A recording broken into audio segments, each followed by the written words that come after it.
same time. I don't know if it's perceivable. But, I can make it bigger. Yeah. So it says, that the Aborigines of this country, they're speaking about America, which seem to prove their origin from the races that inhabit the Eastern Hemisphere. And to me, it just reminded me of what chapter 47 was saying. I'm not mixing anything. I'm just, seeing the parts of things that I study, how it's adding up. Like, oh, wow, maybe it was a deeper to what he knew. You know what I'm saying? Or this was just what was in plain sight the whole time. You know what I mean? So when they're speaking about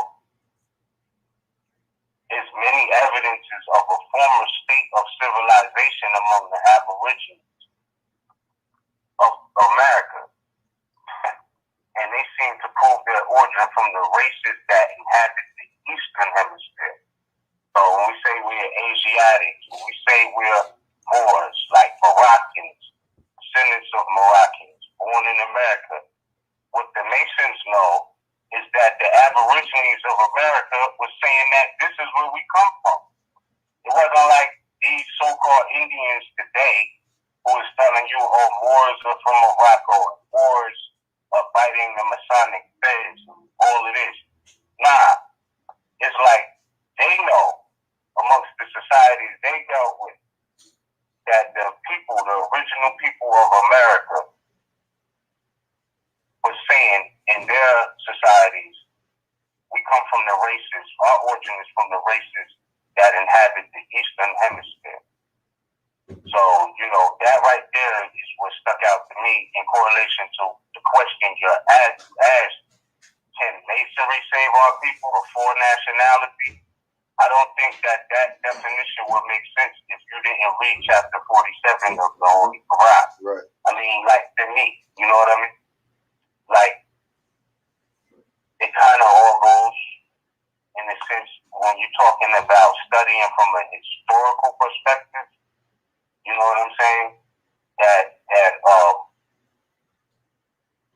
you got to know about a little bit of everything in a sense, you know what I mean?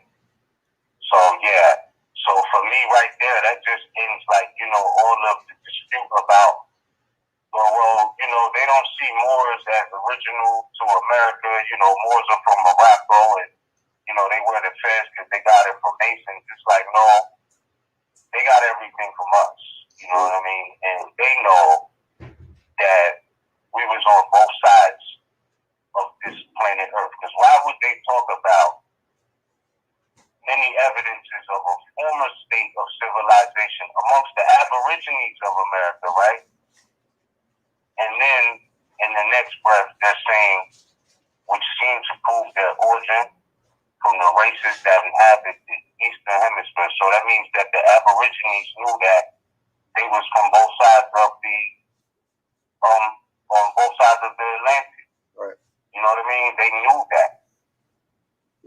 That's a fact. They know that the so-called Africans who was Egyptians, kings and queens, and Canaanites, Moabites, Amorites, Hittites, all of these people are really the original people of America. So, I have to, it's not funny, but it's a supreme example of ignorance when these people today are talking about their indigenous and Moors are not indigenous to America. Like, they have no knowledge. They have no reference points. You know what I mean? Like, they're studying from the youngest sources of history. You get what I'm saying? Like, all of their reference points are modern. But then they take modern reference points and try to make an old argument or old, you know what I'm saying? Like, they try to stand on ancient grounds with a modern argument. It just doesn't work. No, check this one. Relative to that thing, that same thing you're talking about. One day last week, I was wearing the Moabite. I got this Moabite hat. I was wearing a Moabite hat. This European on the slave comes out to me like, "Hey, does your hat say Moabite on it?" Yeah. The Moabite. Well, you know something about the Moabites? Guess what he said? Yeah, I've been to Utah.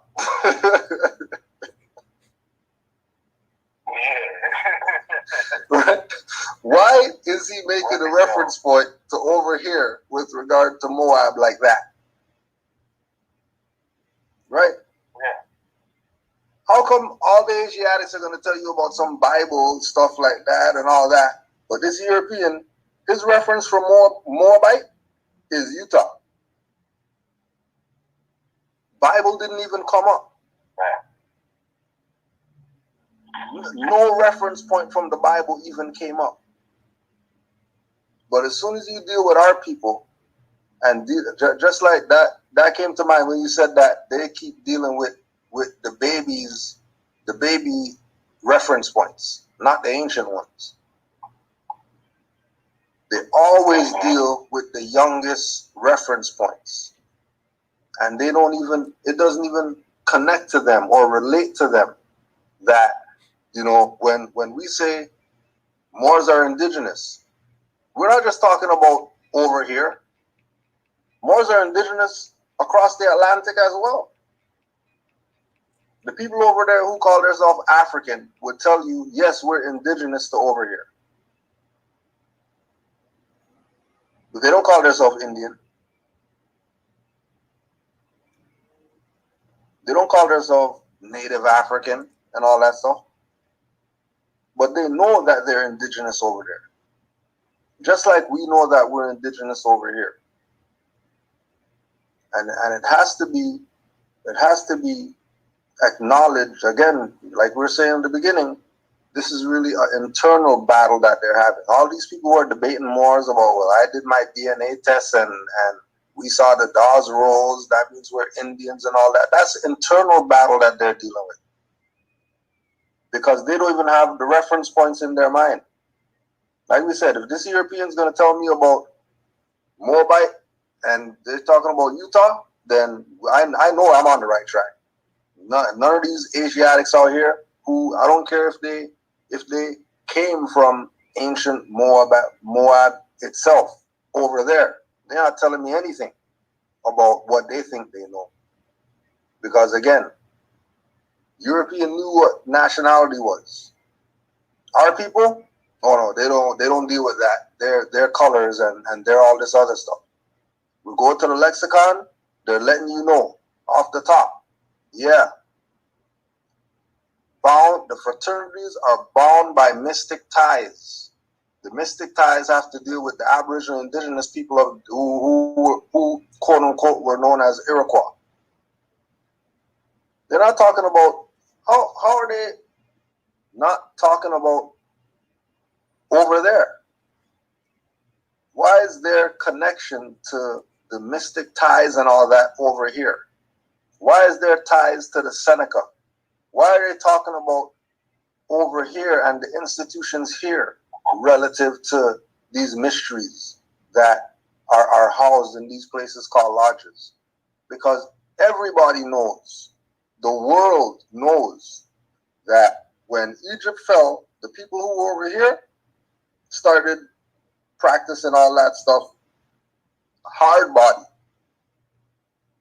All the mysteries of Atlantis and Mu and all that, all the mysteries from the different pyramids all over the world, this place became the housing of all that history. And ever since those times, everything's been here. Lock, stock, and barrel, it's been here. American mysteries, not African mysteries. Not African mysteries. American. Not ancient Egyptian. Not ancient Egyptian mysteries. American mysteries. Yeah, scroll up to the definition where it actually says. That's what we're looking at, bro. You about to go in, but I don't know if it's my computer being slow. But anyway, that's what the definition is that we read. Mm-hmm. American mysteries, right? it says that, you know, this is what the Aborigines of America was proving. You know, yeah. You can, that's cool. I mean, you could have went down a little bit more, but yeah, okay, whatever. But anyway, yeah, American mysteries. You know what I'm saying? Mm-hmm. That's deep to me. You know what I'm saying? Because I know the definition of American, referencing any of the various copper-colored, Aboriginal, or any of the various copper-complexion natives found on the continent by the Europeans, and that being the original application of the name American or the word American. It's yours, right? And they're telling you in the Masonic lexicon that, you know what I mean? There's many evidences of former civilizations among the Aborigines of America, but they're proving their origin from the race that inhabited the Eastern Hemisphere. To me, that's just, it can't be stressed enough that we the same people. And then even again with the Nat Geographic talking about how they found pieces of Africa up under Florida and Georgia and North Carolina. Come on, fam. Like, this is this right here, you know, since a lot of people act like Moorish history is a mystery, like this right here, your great granddad and them know this. You know what I'm saying? When it comes to those who bash Moors. Like, and I'm talking about from an institutional perspective. You know what I mean? With the media outlets, SPLC and all of them, like, you know, this is what your peoples knew. You know what I mean? This was from a 33rd degree Mason for the Southern District of the United States. So don't act like, you know, Moors ain't Aboriginal here. And what does that mean in law, though? You know what I mean? What does being Aboriginal, indigenous, native, the firstborn on the land, what does that mean in law? Because it's in the Institutes of American Law by John Bouvier. If they're going in on how the Aboriginals or persons of the so-called Indian race are not in general citizens of the United States, ma'am. You know what I'm saying? This is a whole different jurisdiction. Mm-hmm. So it's not like Moors are saying, oh, we're Aboriginal, indigenous, just to say like, yo, we was first here. It's a fact, and it's the truth, and it has ramifications in law. Don't let nobody tell you that doesn't mean anything in law. That means everything. Like, now, on the other hand, there's a lot of people in so-called positions of power who abuse that power. But the thing is, if you don't know that, they're not going to hold you to a standard that you don't have any consciousness about. So, you know what I mean? Like, that's basically what it boils down to. You got to be what you know, and you better know yourself if nothing else. You know what I mean? Know yourself. So that's why I look at it and I'm like, you know, all of it is really, we can learn from anything. But check this out. Okay, so it was saying how they're bound by mystic ties and claiming like, quote-unquote, Freemasons to possess an esoteric knowledge which they carefully conceal from all but the initiated. To me, that sounds like maybe the adept chamber. Right. How they, because you know, like instance, you know what I mean? You got Moors in the temples today who are trying to run it like it's a Masonic lodge. Mm-hmm.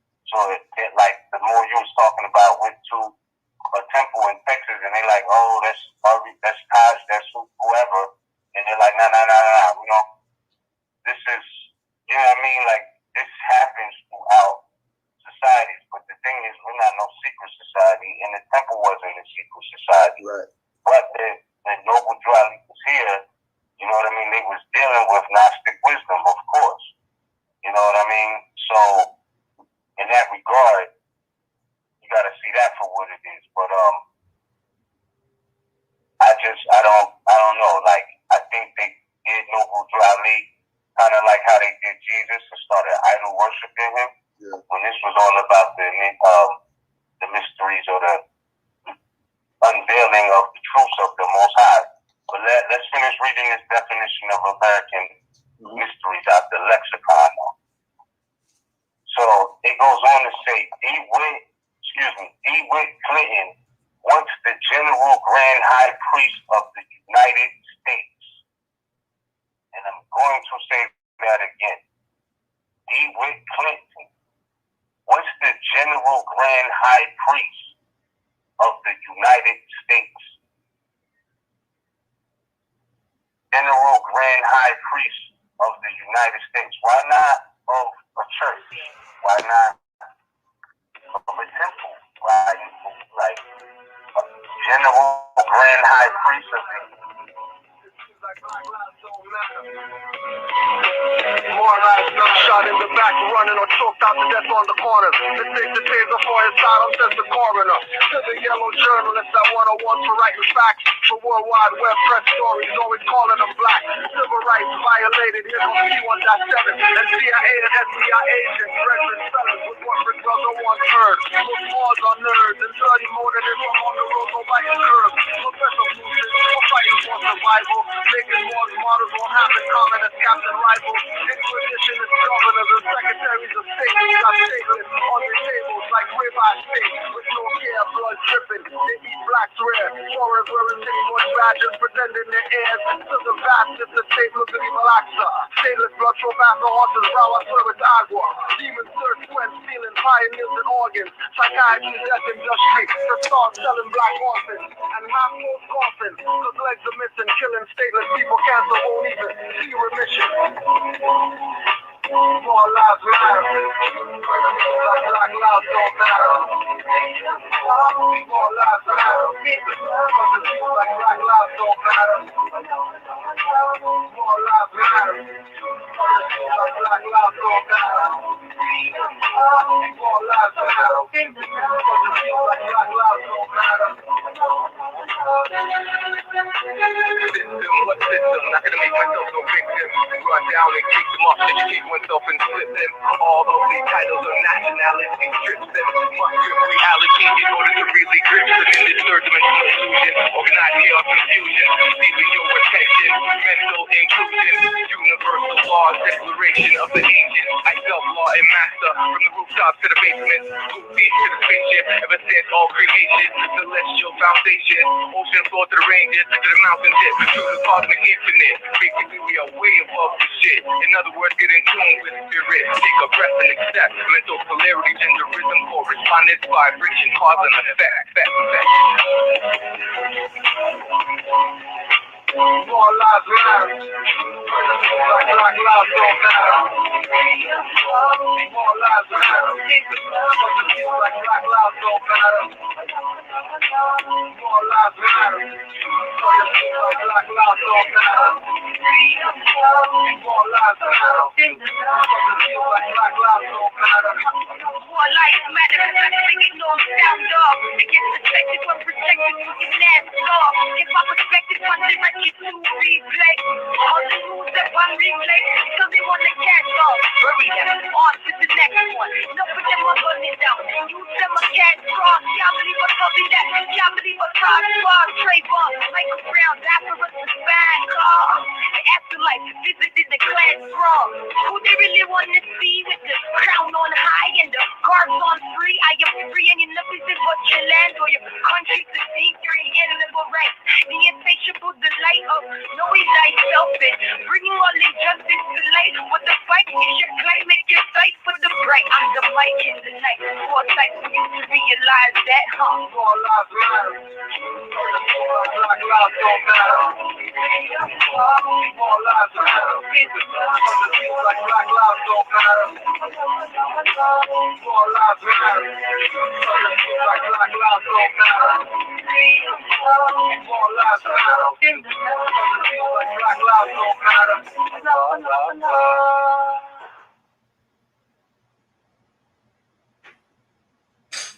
Islam Moors, peace Moors. I am Mizraim, my left L. Thankful to be here tonight. You are tuned into MHHS Eyes Wide Open, being broadcasted or You are now in the queue. Moore's YouTube channel as well on this primitive form of MHHS, Eyes Wide Open, Blog Talk Radio.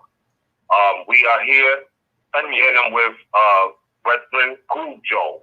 Peace, more Islam. No who you there? Peace, more Islam. We're here. We're here. We're live everywhere. So you already know how it goes. Already, man. Already. Yeah, so we back again. Third Thursday, 15th day of July. Excuse me, pardon me. You know, it's been a lot going on, a lot of narratives out there, dealing with what we all know about the rise of the Moor situation. You know, honestly, I'm not even going to front. I got caught lacking this month. I thought it was next Thursday, but I'm so thankful you hit me up Tuesday, because I'm like, you know, the first Thursday of the month was on a Thursday. Yeah. So it was like, you know, I'm used to the rhythm of it being the next week. And I was like, you know what? It is what it is. We're not going to change it up. I'm going to just go with the flow, man. Straight. But, yeah, man. So, man, like.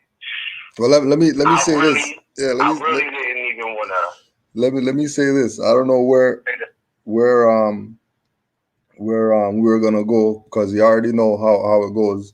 But if it's relative to the situation over the past week or two, we've been putting out our stuff. So, you know, if you need anything to get off, you know, I yield the floor for you to, you know, at least get it in. I'm pretty sure you have some stuff that you've seen or heard or whatever that you want to address. So if yeah, man. Yeah, so sure. I yield the floor for a half, honestly, you know, for you to get it in. Yeah, I honestly don't think 3 hours is enough. Yeah, it's not. But, yeah, it's definitely not. It's just so much going on. And I want to respond because, once again, you know how it is. People start slandering and involving people into the situation that had nothing to do with the situation. Mm-hmm. So I have been listening to some perspectives and opinions. And I'll say this, you know, when I first heard this situation happen, off top, I said this was a op. There's no way around it. I don't know who, I don't know, you know, any of that, but I know that this was a op specifically for the program that they have called Operation Mockingbird. Mm-hmm. I'm not going to break that down to you. Y'all got Google, look up Operation Mockingbird if you don't know. All right? So as soon as I heard it, I'm like, this is what that is, because and let me say this very clearly, like, you know, I'm all for the Constitution. You know what I'm saying? I get it. That is the law of the land. I respect it, you know, and I respect anybody who's standing up for their rights under that protection of the law. As Noble Ali said, you know, this is what it is. This is what needs to be enforced, etc. You know, so I have nothing against the Constitution or anybody's rights there. You know what I mean? Like I'm not against that. But to me, you know what I mean? To me, I'm not saying these brothers was wrong. It just was like the news just was a bad look, right? It was a bad look when I heard about it. I'm like, damn, you know, nothing sounded right about this. When you consider the 5 basic things about any event: the who, the what, the when, the where, the why, and if you want to add the how, that's where it get even crazier. You know what I'm saying? So I'm like, damn, this is definitely an aspect of Operation Mockingbird, no doubt. Because what it looked like, you know, I don't want to stick on prima facie. We could get into the substance of everything. But what it looked like was, it was looking kind of, you know, it looked kind of crazy. But I get it. You know what I'm saying? Like, if it was on a Second Amendment, I get it. And it's kind of like, which way do you look at this, right? Because they were claiming to be a militia. And, you know, on the spot, what happened was another militia intervened. Mm-hmm. And, you know, that's what I was looking at. I'm like, oh, they're treating them like ops, for real, because they outwitted them with formations, right? So it's like, I want to look at it like, all right, these was just some Moors. They had the firearm on them, you know, that was for safety. And I'm not saying it wasn't, but it kind of like, my perspective of it has to be all considering for the fact that they was claiming to be a militia. And there's nothing wrong with that according to the laws of the land, the Constitution, right?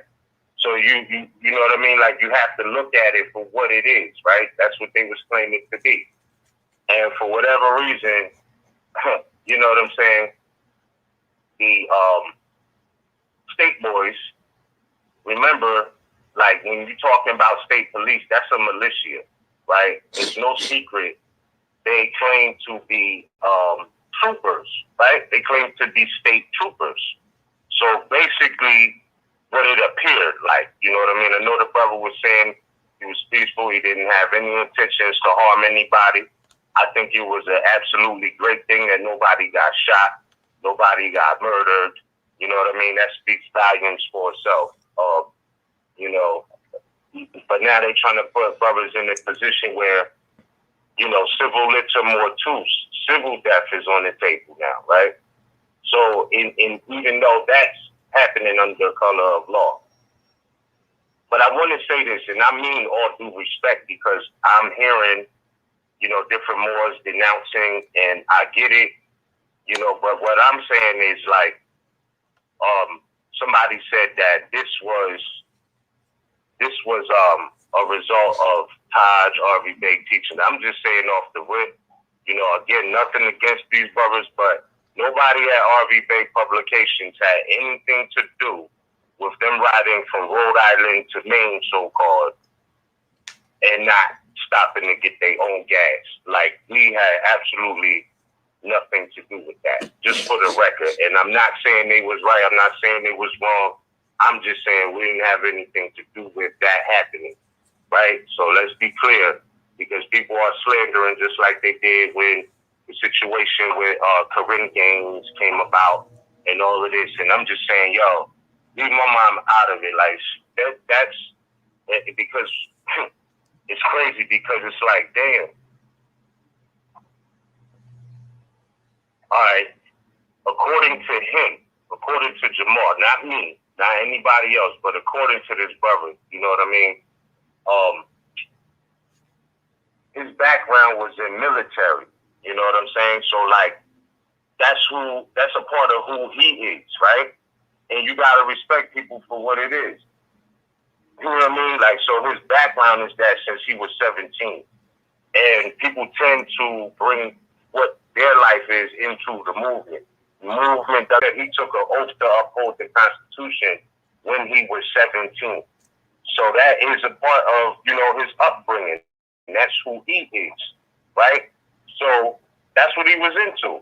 And again, like, I'm not mad at that at all. You know what I mean? Like, that's shout out to all the warriors out there, for real. You know what I mean? All the soldiers, whatever. You know, and you know, I mean, soldiers from the perspective of what Noble Drew Ali said, without a foe, a soldier never knows his strip. I don't mean that in the sense of, you know, everybody right now go take up arms or any of that. I'm not saying that, you know. So I just wanted to make that clear. Like, we could do the deep rewind. I don't want to make this too much about any specific person. Yeah. I'm just saying, it's no way that this is not an op. Like, if this is whoever it was that told them to bring their own gas on the road and not stop, may have been the one who set them up. Cause it was like, yo, they was just too ready to look wild out there. Not that they was looking wild, but it was like, damn, like, this, I don't know, the shit was, I don't know. I don't want to say the wrong thing. It looked like it was almost like a production or definitely a setup, though. Well, I just feel like that was a setup to give them a story under Operation Mockingbird that they've been trying to paint Moors out to be over the last decade, but can never substantiate that. So we've been being slandered over the past 10 years like this is our image, and that was never really the truth, you see? And somewhere in there, somebody must have got close enough to infiltrate them, you know, because, like, let's be clear here. Rise of the Moors is an organization, right? Respect to all Moors organization. Hold on, let me see. Nah, that's speculation. They just didn't expect them to have a YouTube channel. Okay. But see, like, being 3D, all of that is not true. Because if you take a deep rewind, he already knew he was under investigation. And I'm not getting into nobody's prior cases, but they knew he had a YouTube channel. They knew who he was. Saying like that. Yeah, they knew who he was for sure. Yeah, they knew who he was. He wasn't. They knew exactly who he was and what he was about. Yeah. So that's cat. You know what I'm saying? Like, he posted on YouTube that somebody else 2 months prior had caught a case in Massachusetts. I'm not casting aspersions, but you might want to take a deep rewind. I know they took the brother's channel down, but come on, we're not gonna play like they didn't know who he was. You know what I'm saying? And then when they was interacting, you know, the man claimed to be, he claimed his military background. He let them know, like, you know, that's what he broadcasted to the world that, you know what I'm saying? He was a Marine. If he could serve his country at 17 years old, he should still be able to uphold that same Constitution. That was the language. I'm not knocking nobody. We just speaking straight facts. You know what I'm saying? Like, that's fact. So, you know, before people start saying, oh, this is what Moors are bringing to the movement, like, nah, really look at this individual, because there's many Moors who've been in it since their teenage years and move a little different. You know what I'm saying? Like, I'm not saying if you're about that life, you're about that life. But, you know, now, but this is what struck me the strangest, or not even struck me the strangest, but it made me think, right? Because I'm like, again, considering the 5 W's, the who, the what, the when, the where, the why, right? I'm looking at it like, all right, and then definitely the when and the why, but, you know, the where. The 6 states that make up what they call New England, right? And I thought about it, I'm like, damn, the colonists will call this New England, but when the indigenous people say this is Morocco, everybody, you know what I mean, got their panties in the bunch. Yep. Like, this ain't Morocco. Yeah. But they had no problem with them claiming that this is New England. That on its own merit is like, wow, where we at as a people? Yeah. You know what I mean? On its own merit. Like, you know what I mean? Like, so you could tell me, I know y'all watch football, y'all know the New England Patriots and all that. They represent those 6 so-called states. You know what I mean? And that's where that was the where. You know what I mean? In the sense, we know it's not technically New England, but the scenario just sound like a setup, bro. And the win on the 4th of July weekend, I'm like, yo, this is Operation Mockingbird. Suspect. You can't tell me nothing different, bro. Suspect. You can't tell me nothing different. This is Operation Mockingbird. That was a setup. Come on. Just considering the 5 W's, right? So I'm like, all right. So they call it New England. We call it Morocco, and everybody's upset. But whatever. Now, we already know, thanks to, you know, those who preserve the history, like in ancient and modern Britons, that even the national dance of England is a Moorish dance. But I started to think to myself, like, well, what reference point in history do we have that relates to so-called New England? Because I remember seeing it. You know, I know we everywhere, but, you know, it was something specific that stood out because, again, Rise of the Moors is an organization. Moors, Moorish American, or a people. And all Moors or Moorish Americans may or may not be a part of that organization, right? Right. So I'm like, well, if this is Operation Mockingbird and they want to make Moors look crazy or a certain way, I just want to put this on the record, and I need y'all to stay with me, because this is the only thing that kind of sounds similar to something that happened before. Is we're going to say history repeats itself, or, you know, if you don't know it. The closest thing I could find to it was in Ancient and Modern Britons, page 46. So for those who may not be aware, I know we know what's up, but I just want to say this, and I'm going to excerpt. It says on page 46, Ancient and Modern Britons, volume 1, any Latin dictionary, any old one at least, will tell you that moros, M-A-U-R-U-S, is a Moor, a blackamoor, or a tawny Moor. And Shakespeare uses the word Moor as a synonym for Negro. Now, Shakespeare uses it that way, right?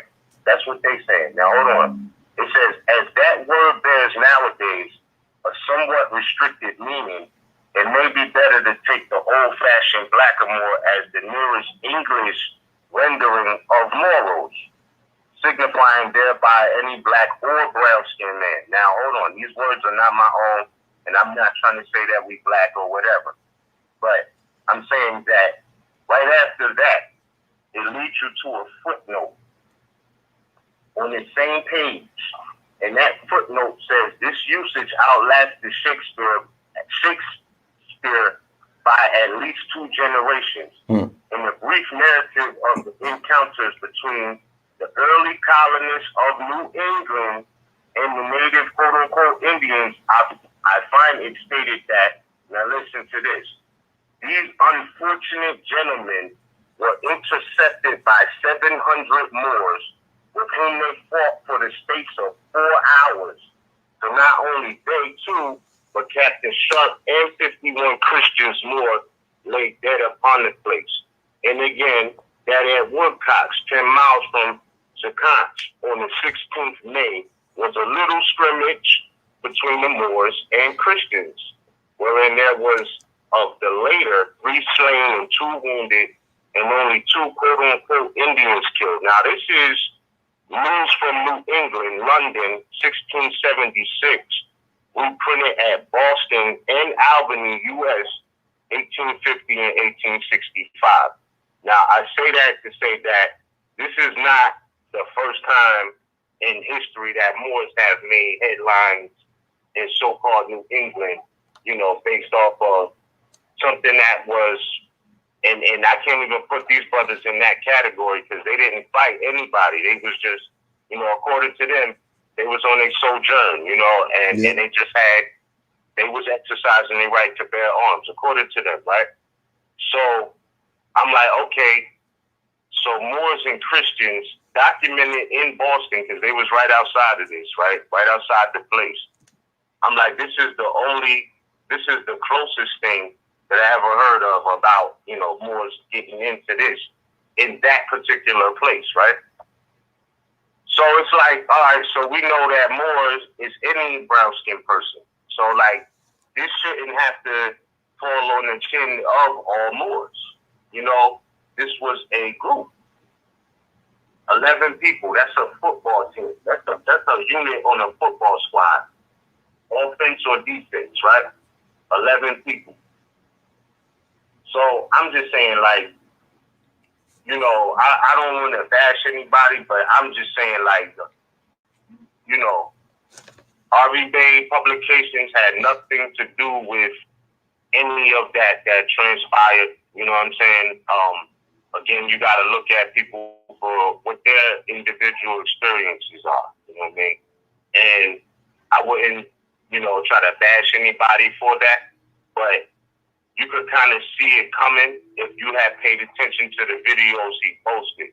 You know what I'm saying? That, like, it was only a matter of time before it was an incident. So, again, like, I don't want to get too deep into it because I definitely don't want to sound like I'm slandering or I disagree or don't agree with whoever. I'm just saying, for the record, you know, we didn't have anything to do with that. My mother had said, it told y'all for years, you know what I mean, that we had absolutely nothing to do with the consulate. You know what I mean? I know the brother denounced it as well, but I'm just saying, like, pay attention to the origins and everything of how it came about, and you know, like, just know we don't have nothing to do with that. That's really what I want to say. I mean, and the strangest thing about it again is that people will rest with the fact that they're calling it New England, but want to debate Moors and fight Moors when they say it's Morocco. I just find that hilarious as far as the divide in the mentality, you know. That's really what I wanted to say off jump, bro. Right, and exact. Yeah. Now, when you know, I wanted to ask you this, with regard to the position that the other side took, the position that the other militia took. What's your thought? Because some of the naysayers are talking about, oh well, they were in Massachusetts, and the state of Massachusetts laws say that you can't do this, you can't do that. What's your take on the perspective from what the colonists did?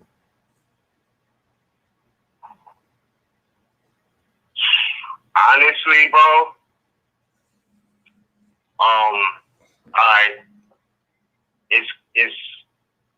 it's kind of hard to say because, again, I don't want to sound like I'm slighting anybody, but if you really take a deep rewind, you know what I mean? From what he said to the colonists, I could see how they would see him as trying to serve two masters, honestly. Because he pulled out, like, he didn't pull a physical military card, but that's what he started claiming, you know what I'm saying? That he fought in the U.S., he was in the U.S. Marines.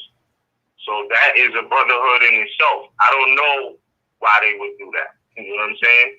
Like, I know that, like, how they did William Cooper, once he whistle blew and told the truth, they got him up out of here, you know what I'm saying? Right. But I know that, like, if you never was on their, like, under their jurisdiction with that, like, it's kind of like they don't expect the same loyalty from you, you know. Now, again, you know, if he was exercising, again, in according to the claim, because I'm not trying to cast no aspersion, but if it was about his constitutional rights or their constitutional rights, I am nobody to say that that's not valid. You know what I'm saying? Like, I can't say that. Like, this was the law of the land before any of us were born. You know what I mean? But it's like, it's almost akin to somebody being in the Masonic lodge, and then they get out and start whistleblowing about all the secrets, or, you know, they see them as a turncoat on their side. You know what I mean? Like, I don't know what to think of it, but I know that it just seemed a little different because I don't know, man. Like, it's kind of tough, man, because when you start talking about militias, right? If they don't see you as an ally, you're an adversary. So if you're an adversary, they're going to try to do what they did, which is disarm you, right? As a militia, right? They're going to try to do the humiliation ritual, disarm you, try to show you you're not ready, you know, but I don't think that if it's based off the Constitution, which always is the law of the land, right? Then technically speaking, if they legit and everything valid, they don't really have standing, you know what I mean? Yeah. But that's how they'll move on what they consider subjects. So again, it's jurisdictional. You know what I mean? It's jurisdictional, but I don't know what it's like to be a part of the military and then have to be up under that jurisdiction. And then, you know, how they will perceive you acting outside of that jurisdiction. You see what I'm saying? Like, it's a difference. Yeah. And I mean, even on even looking at it from that perspective, the the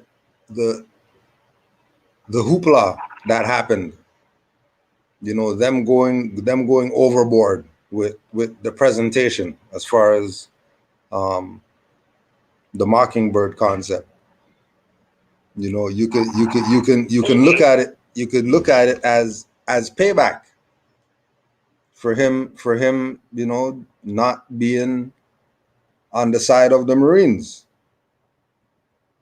If it's a brotherhood like that, if they're connected like that, and like you're saying, using William Cooper for example, and you start talking about the stuff that, you know, you shouldn't be talking about, they're gonna look at you funny.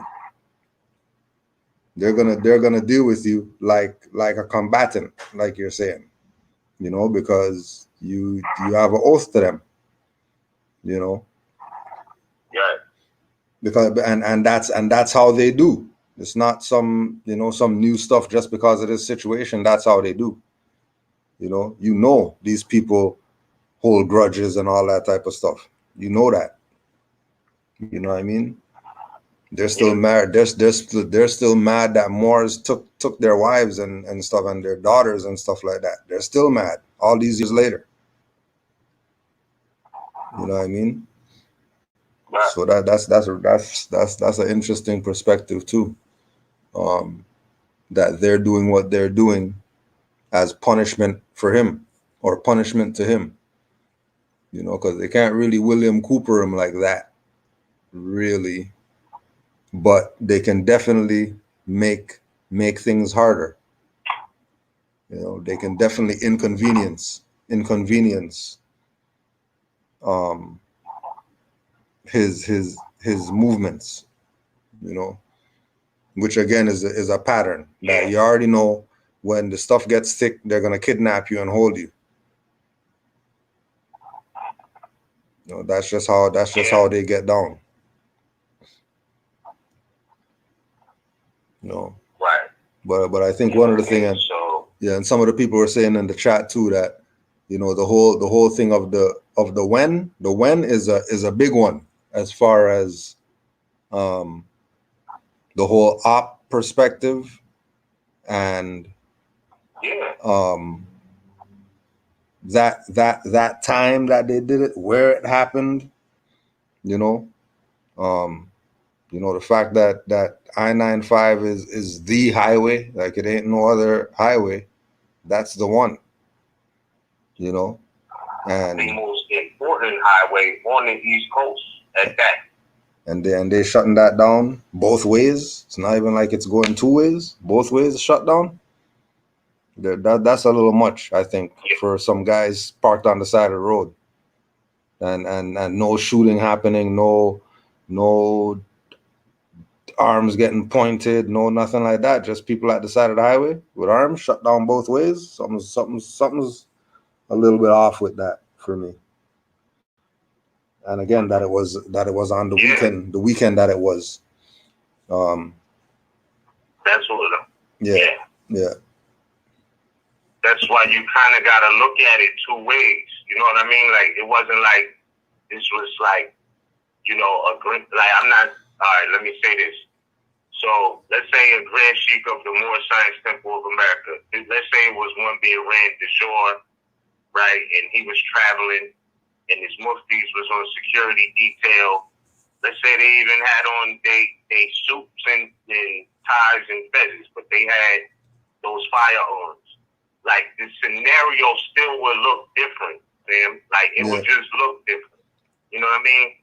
Because, like, look at it. Like, I think it was a setup, but imagine being out there, you know, in military garb that time of night.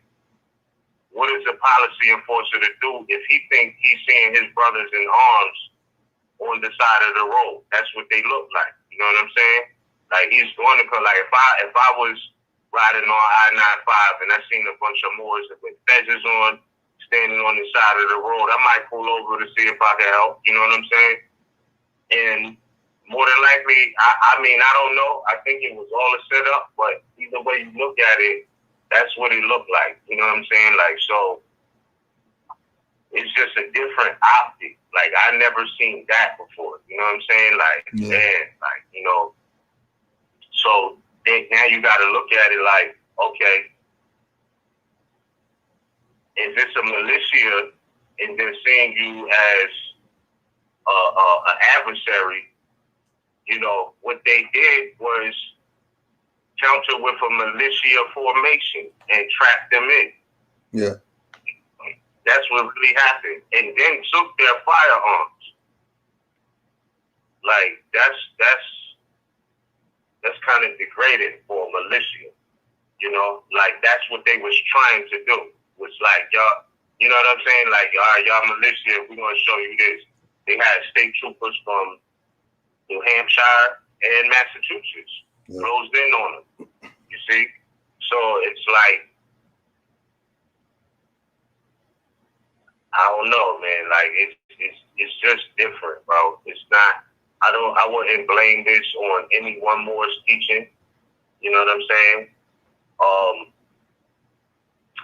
I wouldn't blame anybody. I just would say that, you know, it's a kind of like a special circumstance, I think, because of all of the factors, you know what I'm saying? Mm-hmm. And the when and the where on I-95, like, you know what I'm saying? Like, come on.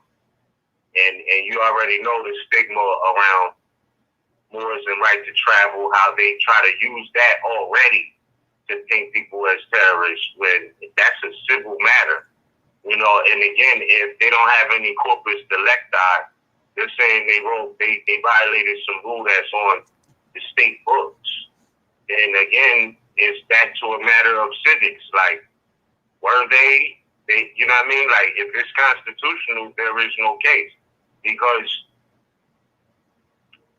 you know, the Constitution is the supreme law of the land. Yeah. You know, but I don't know, man. I think they're trying to use this to set the precedent and set the imagery, like in something called ethnic imagery, right? The ethnic image just looks a little different. You know what I'm saying? Yeah. And they're going to use that more than likely to try to say, look, I told y'all, we told y'all, you know what I'm saying, that this is what they was about.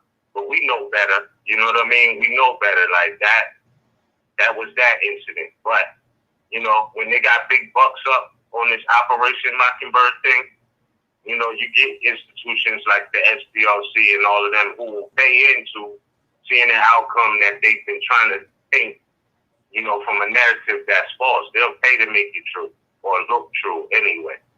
Right. So again, you know, the first thing I thought was 11 people. I'm not knocking nobody, but it's hard for me to believe out of 11, all of them were solid, bro. Yeah. Like, it's just, it's come on. Noble Drew Ali said, I could count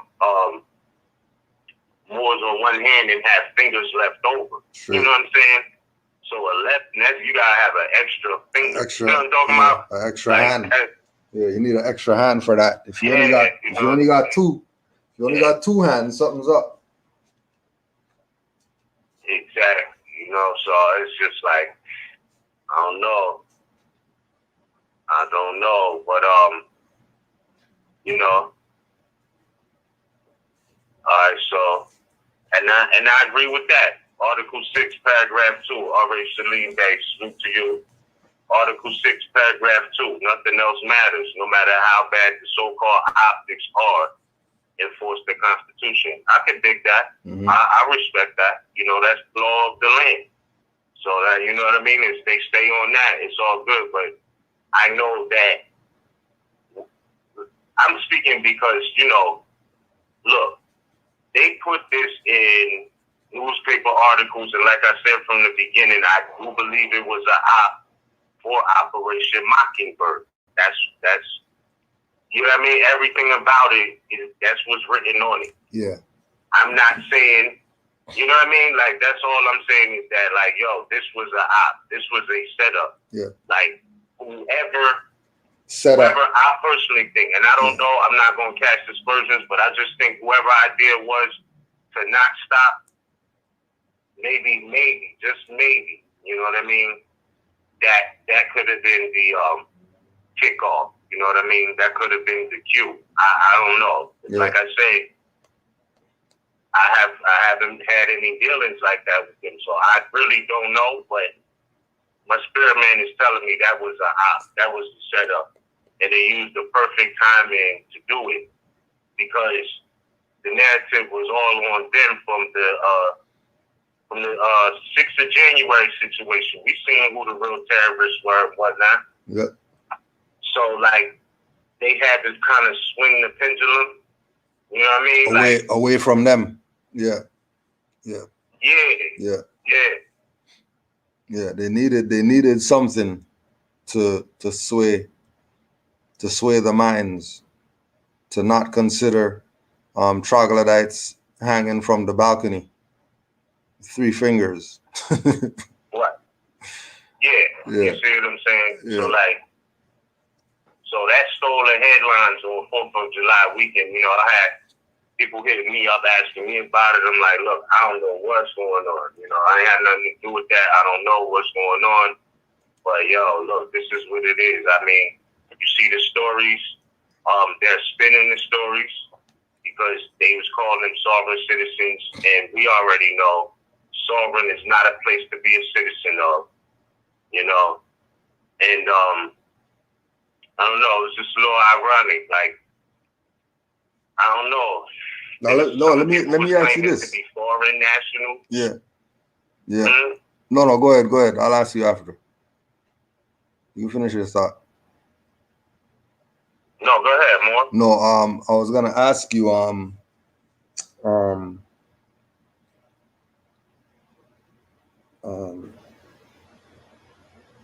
the contacts that you were getting. Were you getting the contacts from the perspective of what are they, what is going on, or questioning to get info, or the assumption that these are your people, this is what you guys are about? How was because the response I was getting from people who are not in the know was the whole I see the Moors on the thing. Is that your folks? As if they're not Moors too. As if they have nothing to do with what's happening. No, go ahead. Yeah, I think it was more so them just checking on my well-being. Like, yo, you good? What the fuck? Yeah. You know what I'm saying? Right. Because, but that was that. So it was kind of like, I seen this, but are you good? You know what I mean? Like, it's in a sense was, without saying it, it was kind of like inquiring, you know about this? Like, and I'm like, no, I definitely had no idea about none of this shit. Like, I really did not. You know what I mean? Yeah. Now, when could you as far as the timeline, what timeline do you have as far as this campaign against the active Moors who've been teaching and tying them to some sovereign citizen thing? What do you have to? Because I know it was before Corin Games. I know it was before that. Before then. Yeah. The first time, like I seen documentation saying that was 2011, and they was trying to tie Moors to all types of stuff from the 70s, the 90s, and all of this shit. And I'm like, this is all cat, though. Like, this is not true. This is not real. And I still been living my life being a Moor, proclaiming my nationality. Whenever I had run-ins with them, I put it on the record. I've had even post them coming out with that narrative, Yeah. I've had some favorable situations, some unfavorable, but, still in all, it wasn't nothing too crazy. Right. So, yeah, absolutely. So, it's been out there. That narrative has been out there for a minute. I would say that narrative of being so-called sovereign citizens has definitely been out there before the reemergence of the consulate and all of that. Because remember, you take a deep rewind when Shalimar and all them opened up the consulate at the Rim and whatnot. You can see who was present there, but I ain't have nothing to do with that. Yeah. But I'm just saying that that narrative was already there, but it really is kind of like irrelevant in law. When you declare your nationality, it really is. Like, they'll try to spin you, but it really has no standing. Like I said, it's Operation Mockingbird. It's propaganda. Mm-hmm. It's propaganda. And when I say declare or proclaim your nationality, I don't mean like that's the be-all, end-all. Like, they're going to test you on the law. And I would say this. Whenever they ask you, do you waive your rights to an attorney or anything like that? I don't care what the question is. When they ever ask you, do you waive your right? I would just suggest you always say, I don't waive any of my rights. Period. End of discussion. I'm not saying you should or shouldn't get an attorney or a lawyer, but for the record, always make it clear that you waive not one of your rights, because they're your rights. Never even, play games with them like that. Just make that clear. Mm-hmm. You know what I mean? Like, that's the end of that discussion. Even when you dealing with contracts, to sign all rights reserved. All rights reserved. Same thing with anything else dealing with a conversation of you waiving any one of your rights. You know what I mean? Like, never doing that. Always say, I don't waive any of my rights.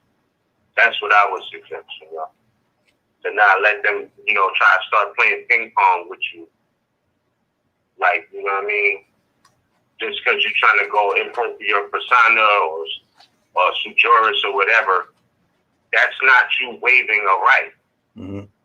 That's you exercising one. So how do you get to the conversation of waiving a right by exercising one? That makes no sense.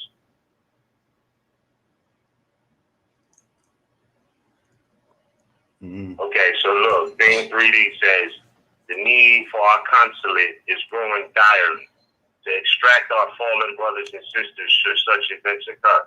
Well, the consulate hasn't gotten anybody out of anything. Like, you know what I'm saying? Nothing at all. That's another thing. Yeah, that's another thing. But see, I'm not knocking us supporting each other, but it has to come a time where we realize that the lessons of Noble Drew Ali is right and exact. When he says, if you're looking for your savior, look within. Stop looking outside of yourself for the savior, man. Yeah. Look within. You know what I mean? You be that help. Straight. You know what I mean? Like, if you're looking outside of yourself in 2021, you're still kind of lost, bro. Yeah. And, Yeah. like, that's not where, like, we should have been off that.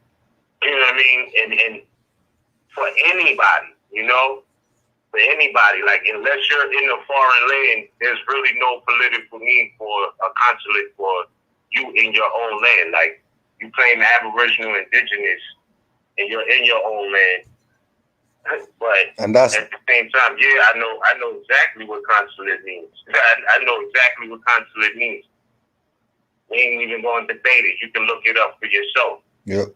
But it depends. I don't even know what Van Freedy's nationality is. That should be I'm not gonna get into that debate. Yeah, that should be that should be a catchphrase at this point. The amount of consulates that popped up, Moorish consulates that popped up and failed. When you hear somebody say that they're a consulate, immediately you should be looking at them funny. At this point, no different than you look at someone say Moors are sovereign citizens funny. Exactly. You know what I mean? Exactly. Because how long they let that sister sit in there? Right. They ain't get nobody out. Yeah. And then you got other Moors talking about, and this is the BS. They were saying because he called them officers, he gave them jurisdiction. I can't help. Like, come on, man. It's a joke, man. Yeah. Like, they can't. And I'd rather them just be honest and Just say say that. they Like, can't. no, Yeah. I learned the lesson the hard way. Like, even with trying to help people, I realized that I can't. You know what I'm saying? Yeah. Because that's not how the science works. Like, you can tell the truth, you can spread the truth, but the science is, if you're looking for your savior, you have to look within. Right. Like, there's no way around that. You know what I'm saying? Unless you are a minor, right? Then that's a different story. But the science goes, you gotta save yourself, man. Straight up. There's no way around it. You know what I mean? No way around it. So, yeah, so when I'm saying that, I'm like, you know, no disrespect, but it gotta come to a point where we gotta keep it real. Like, the best we can do is give information, assist our brothers and sisters in adversity, but also to prevent being in situations. You know what I mean? Like, you gotta know, you gotta study, you gotta be on your game, right? Because if you're looking at people outside of yourself like that, you're basically looking to have an attorney-client relationship. You know what I mean? It's the same thing. If you say you are who you are, and you're standing in propria persona sui juris, yes, your brothers and sisters can assist you, but you know what I mean? Like, you gotta handle yours. Like, that's the truth. Because what Noble Drew Ali say, time has come where every nation must worship under its own binding victory, and every tongue must confess its own, right? So you better have some jurisdiction with you. You better have some jurisdiction with you. So if you don't know language, if you don't know words or what you're talking about, chill out. Study a little bit more. Study a lot more. You know what I mean? Until you're competent to handle your affairs and know what you're dealing with, who you're dealing with, what's the actual opposition, what the adversity is, so that you already know what to expect dealing with these situations. You know what I mean? Yeah, that was part of a lot of my issue with after the thing happened with all these incompetent people giving opinions as to what happened and who did something and what somebody should have did and shouldn't have did, when you know you haven't heard people talk about Mars ever in their life. Like, much less talk about Rise of the Mars. You know, they've never had that name in any description in any of their videos for the past 5 to 7, 8 years. Never. Now all of a sudden, everybody has a position. You know, and their position is siding with the colonists, opposed to, you know, like what you're saying. Well, I don't know what's going on, but I know something's up with this, because this is not normal behavior. This is just not normal behavior. Yeah. This is not how stuff goes. You know what I mean? This is definitely a movie happening right now. You know what I mean? This is a movie happening right now. We're watching whatever on the phone, on the TV or whatever, but what we're watching is not a reality.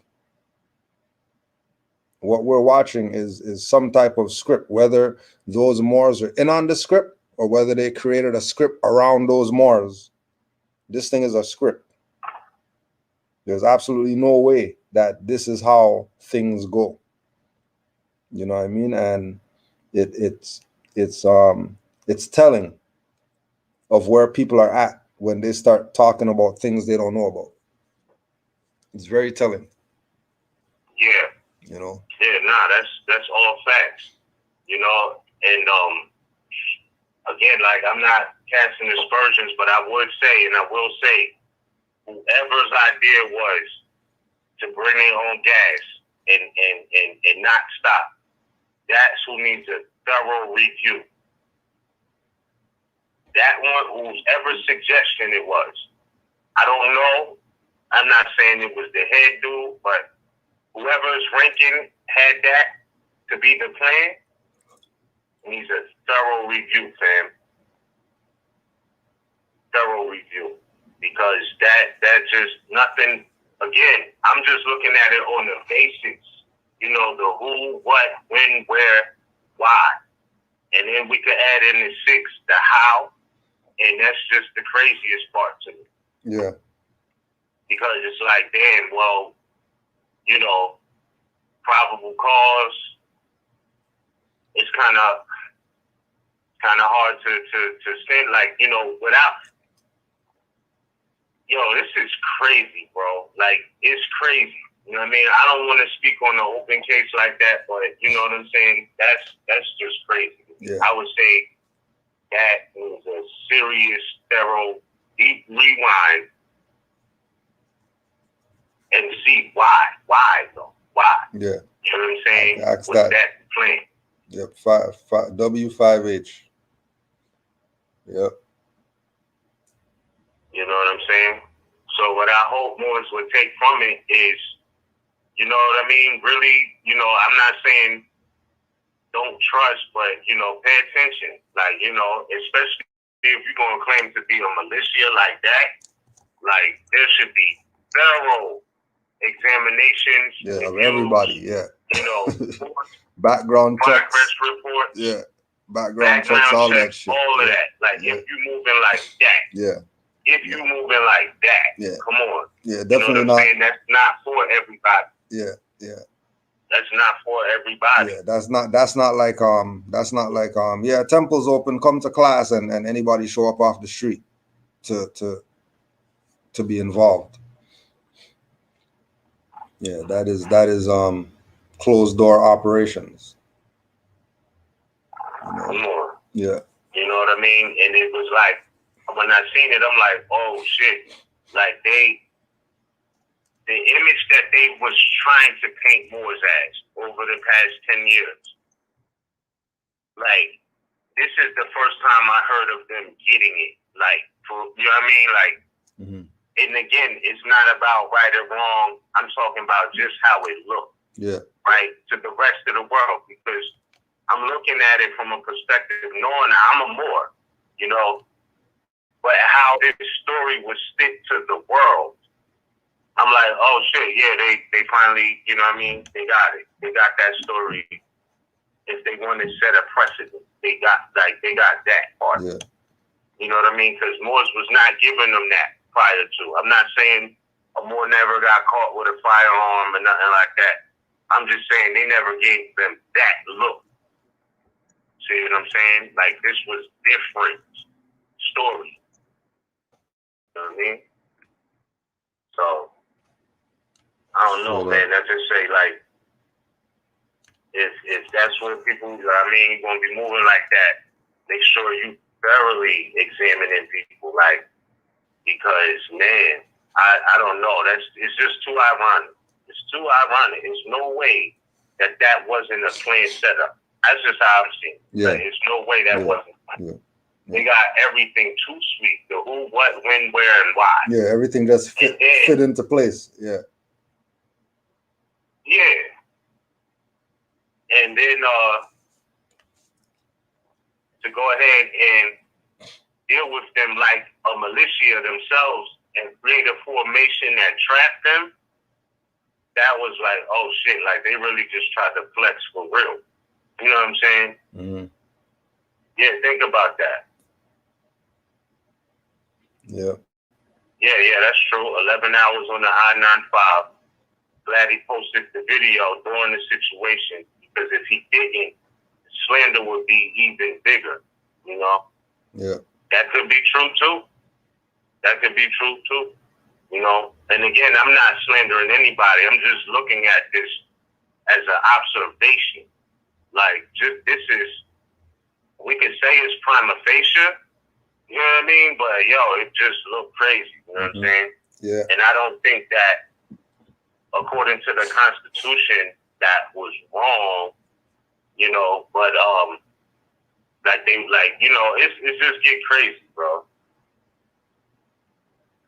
Yeah, the brothers spoke out to them. We have a treaty with you, and stated that what treaty they said, fictitious treaty. Islam Moore's peace. That's what somebody said in the chat. Yeah. Yeah, I mean, yeah, they was lying on the spin-off of the story, but that's why I said from the beginning that this was of Operation Mockingbird. If y'all don't know what Operation Mockingbird is, look that up. Google that. You know, that's what I'm saying. Yeah. That's my position. It's not who's right or wrong. I'm saying this was Operation Mockingbird. If you did not know that now. Yeah, look it up. Absolutely, that was a military move, you know? So, yeah, but it just looked crazy, especially the win, you know? It's like, damn, you know? Yeah. But again, you know, if the Constitution prevail and them brothers is just and true, may they be vindicated. You know what I'm saying? Yeah. May they be released. You know what I'm saying? Like, I'm not wishing nothing bad on nobody. I'm just observing the situation from what I saw. Like, I'm like, hey, you know, and then one of the brothers was claiming to be a foreign national. It's like, all right, well, you know, this is, because remember this too, man. Like, you also have the right, and then, you know, it's crazy, because nobody actually seen, from my knowledge, I didn't see, let me say that, I did not see them actually get arrested, right? Mm-hmm. Like, they surrendered. I seen the clip came on TV like yesterday. They closed in on them and got them to surrender through sonic sound. Yeah. A sound that was emitting off of one of those SWAT trucks. Mm. Yeah. But do we know, like, did they get like, as far as due process, was their rights read to them? Like, there's so many technicalities in law where a situation could, you know, be dismissible, not necessarily based off of right and wrong, but based off of due process of law. Mm-hmm. You know, like, there's still a matter of the facts. The facts of the matter is, okay, if he was right or wrong, still due process of law cannot be violated. Yeah. At what point did they violate due process of law and make sure that that's the argument? You know what I mean? Yeah. Like, look at that. Did they tell them their rights? What happened? Like, you know? Mm-hmm. So, I don't know, man. But, damn, it's good to be alive. I wish them brothers the best, you know. If they were true, just, and sincere with their position, then let the law prevail. You know what I'm saying? Yeah. But, at the end of the day, like, we can't say that it look crazy. Like, that shit look kind of crazy, bro. Like, you know. Yeah, the last time I felt like that was freaking watching 9/11. Yeah. That was the last time I felt I had that feeling of watching something and this is not real. Like, hold on, let me stop looking at this for a second, because there's no way that this is real. You know what I mean? There's no way there's planes flying into buildings right now. Like, what do you mean a plane flew into a building? And then they got stuff later talking about CGI and it wasn't really planes there. These people just blew it up and all that. Letting you know something was up. Same thing with this. Letting you know something's up. It's too orchestrated to be that. Yeah, bro. That clean, like it was clean. You know what I mean? It was like a Universal movie versus a bootleg, you know, African movie or something. You know? Shit, real talk. You know, the stuff was clean. Yeah. You know? Yeah, they set it up to have every base covered, like, as far as probable cause. Yeah. What is a policy enforcer to do if he sees what appears to be his brother in arms on the side of the road? Yeah, assist his brother. So if he say that, like, that's probable cause. Yeah. Facts. Yeah, it was real But interesting. yeah, so I mean,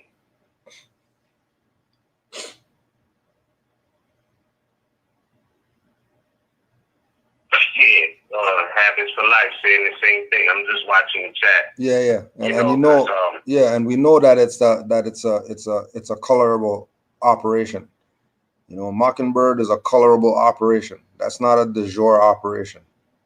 The fact of the people who are initiating it being colored makes everything up for question. You know what I mean? Everything is up for question. Yeah. Right? Just the fact that they're talking about it, just the fact that they're bringing it up and they're presenting it from that perspective of manipulate the minds, the psychological warfare aspect of it, that they know where the people's minds are at. You know what I mean? And this could have been another one of the litmus tests. See where these dummies are at. You know, we were talking about how it was a op to also take you away from the booster shots that's coming up with this COVID stuff. Now they're talking about people are going to be getting shots for the next 3-4 years, and that decision came out the same time as this stuff's going on. Yeah. You know. Yeah, it was all crazy. Crazy. It was all crazy. Yeah, most definitely so, propaganda. Yeah, again, you know. Oh, that's what I'm saying. It was definitely strategically planned out. The time, the place, the weather, all of that. It was planned, bro. Excuse me. In my humble opinion, like from what I've seen, there was just no way that it wasn't somebody amongst their friends that, see what I mean? Like, it needs thorough examination. And I'm not just saying this. Before his channel went down, you could see him saying that, like, he was getting certain phone calls from certain people, and he knew he was being watched. So, you know, that's not. So yeah, I want to say that to all of the Moors who started slandering, and you know, I listened and I was like, oh, okay, so here we go with this again. You got your Taharkas, all of them want to spin this like that was some teachings of somebody who's not a part of the Moor Science Temple of America. Yeah. When this man clearly said he was standing on the Constitution, right? And that is a part of the teachings, right? Because that's the law of the land. Y'all talk about being obedient and loyal to government and all of this. Well, if the man is standing on the Constitution, you know, what part of that not being lawful? Like, that's the law. We didn't make that up. Harvey Bay did not make up the Constitution. That's a documented historical fact of being the law of the land, right? Mm-hmm. Nobody alive right now just made that up. Like, that's the law of the land, right? We got the sources to verify that. So, you know, with that being the case, who am I to say that the de jure American law is not right and exact? People always violating laws, whether it be judges on the bench, policy enforcers. We know that they could play dirty. You know what I'm saying? Whether it be average so-called citizens or civilians or whatever, people break, you know, laws. But then people get falsely accused of breaking laws too. And then some laws really have no constitutional standing. Right. You know what I mean? So, you know, at the same time, it's like, it's kind of crazy. So I don't want to, you know, I don't know. But for them to blame somebody outside of the people involved with that particular operation, to me, I take that as slander. You know what I'm saying? Yeah. Like, and then said that RV Bay, Taj was the infiltration and all of this. Man, the temples, the Moor Science Temple of America has been infiltrated since the Prophet was on the scene, because what they doing is starting to play these tribe games like, oh, well, the members of the Moorish Science Temple of America have been in certain families that's been in it since the 20s that are still around today. Well, this was never about y'all per se, and it's about all of us. That's what nationality is supposed to be for. Like, and I say this, and I say this respectively, right? I can understand to a degree, right, how certain members of the Moorish Science Temple of America would say, yo, look, we don't have nothing to do with that imagery. Like, that's not our ethnic imagery. We don't dress up in military garb and ARs on I-95. I get that, because even in the times of what you would call the Underground Railroad, right? Like, everything was not for everybody, right? Yeah. So, like, churches back then, not now, but back then, those were safe houses, nothing more, nothing less. The priest, the preacher, I feel you don't have to agree, but the priest or the preacher, their only duty was to make sure that people got on the path and knew how to navigate on the path. They weren't necessarily about, doing everything. Like, that was their mission. That was their agenda, right? Like, look, go back and watch Harriet, the movie Harriet, when her father said, yo, I need you to go see the preacher because she was about to run, right? James Blunt. Oh, man. Big feminist in the building. I know she 4th of July out. Hey, well, look, man, you know what I'm saying? There was people who had certain positions, and that was it. That was all. So the priest wasn't meant to be, out there like that. He gave you the blueprint, and you go do your thing. Yeah. So now, let me say that to say that I don't agree with them disowning a fellow Moor, but I do understand how they would say, like, what they're doing is not my position. Yeah. I get it. But at the same time, it's not like they're too far off the Constitution. You know what I'm saying? So that's what it is. And I don't agree with everything either, I don't agree with everything either, but hey, look, I ain't sitting here saying somebody's right, wrong, whatever. I'm just saying that, it's different. It's different perspectives. So it shows how divided the perspectives are. Like I said in the beginning, they could claim that that's New England, but you get some Moors who say it's Morocco, and, people are looking at us like we crazy. So, I don't care. Like, I'm not asking everybody to agree with me. You know what I mean? I'm just saying the facts of the matter is what it is. Like, everything is not for everybody. Yeah. And for those ones who say that that's not their position, and they're part of the Moorish Science Temple of America, we'll bring them back to Oral Statement 98 and 99, that Brother Smith Bay, Temple 3 and 9, stated that some Asiatics paid some hitmen to kill the Holy Prophet. When the hitmen went to the temple where the Holy Prophet was teaching, they opened the door and found the temple building full of soldiers. The hitmen went back to the people that hired them and told them, don't you pay us to do anything to those Moorish Americans. And 99, Brother T. Booker Bay said that the Holy Prophet gave a party for the Moors and that the Prophet had everything fixed up. He even had pool tables for their enjoyment.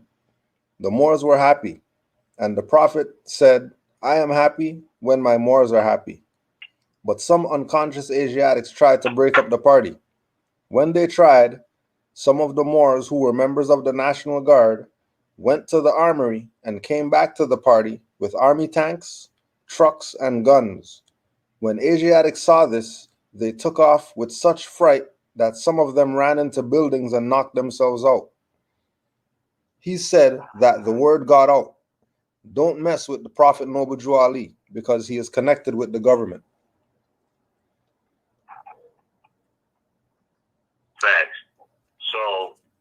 I respect that.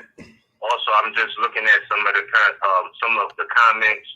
You know, I can see how some are like whatever, but somebody said, I think that's, I don't want to say this wrong, but Iemi or Lami Rocco Bay says if they were wrong, they would have died. But I don't necessarily agree with that because there's been a lot of people who got killed for less. Yeah. Like Philando Castile, and then what's wrong or right? In whose eyes? Like, if according to them, you do everything right. You got your license, all of this. If a man can be shot down for reaching for his driver's license, you tell me what's wrong or right. Yeah. Mm-hmm. You know what I'm saying? Like, so maybe they were taken a little bit more serious, but I wouldn't say that, you know what I mean? Like, I wouldn't say that because they did or didn't die. That's why I'm saying it's not so much about right or wrong. You know, it's an element of wisdom and it's an element of how it looks. Yeah. You know what I mean? Like, it ain't always what it looked like. What's that movie with Martin when he got the cop locked up because he was trying to hit the D with the nightclub, but on footage it looked like he was beating Martin. You know what I'm saying? Like it's a perfect example of things not being what it looked like, yeah. But still how it is perceived. You're going to sound crazy trying to explain that it's not that. You know what I mean? Like it's so. I forgot. I want to say Blue Street. Yeah, it might have been Blue Street. I want to say. Yeah, but Charlie. It might have been, right? Yeah, I think it was Blue Street. Yeah. So when they was playing the tape back in court, and the policeman is trying to explain, like, well, it was a D right there, and he was allergic to D's. You know, him and Martin knew the truth. But it don't matter.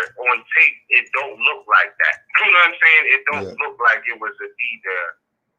It looked like he was beating him with the nightclub. You see what I'm saying? That's all I'm saying. So I know for a fact it's not always what it looked like, but it looked crazy. You know what I'm saying? Yeah. Like, that's how it be. So, oh, no, I think it was National Security. National Security, yeah. Okay. National Security. Yeah. Thanks. Yeah. Real talk. So yeah, man, like, that's all I'm saying is you know, I don't want my words to be twisted. Like, I'm saying they're wrong. I'm just saying it looked crazy. You know what I mean? Yeah. Like, that's all. Mm-hmm. You know what I mean? So who created the BLM movement? Yeah. I don't even know, man, but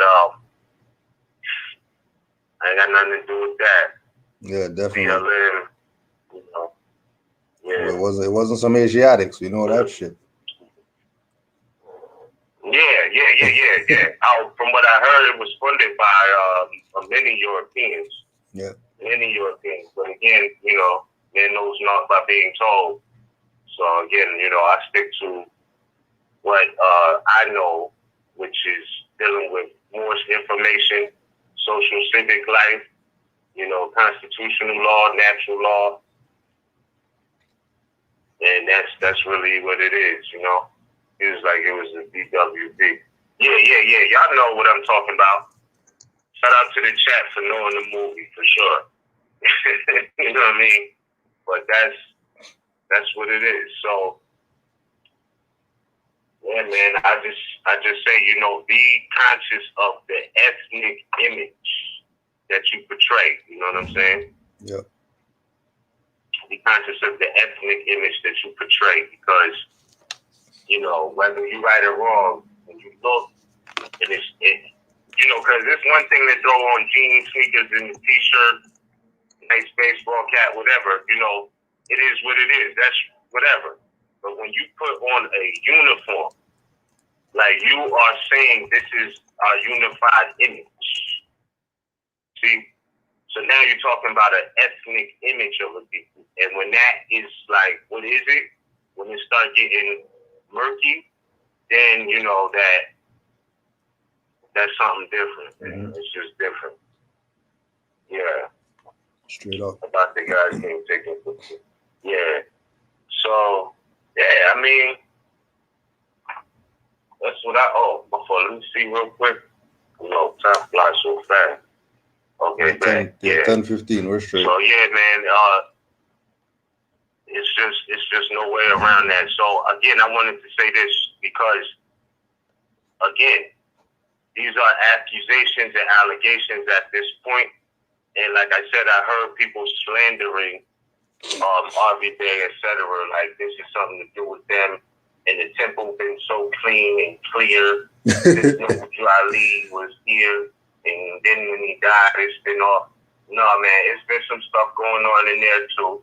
You know, I don't want to call nobody out, but there's been some cases against people that look crazy. You know. Granted, later on in the cases, they got dropped, you know. So what I'm saying is what it looked like ain't always what it is, but it's also that element of don't let these temples play self-righteous. Like these groups of families that been in there since the 20s is the only true and de jure Moorish Americans in the movement because they're not, you know, and a lot of them, it's video with Taharka going to a temple and the sister calling him out, saying she don't do fake.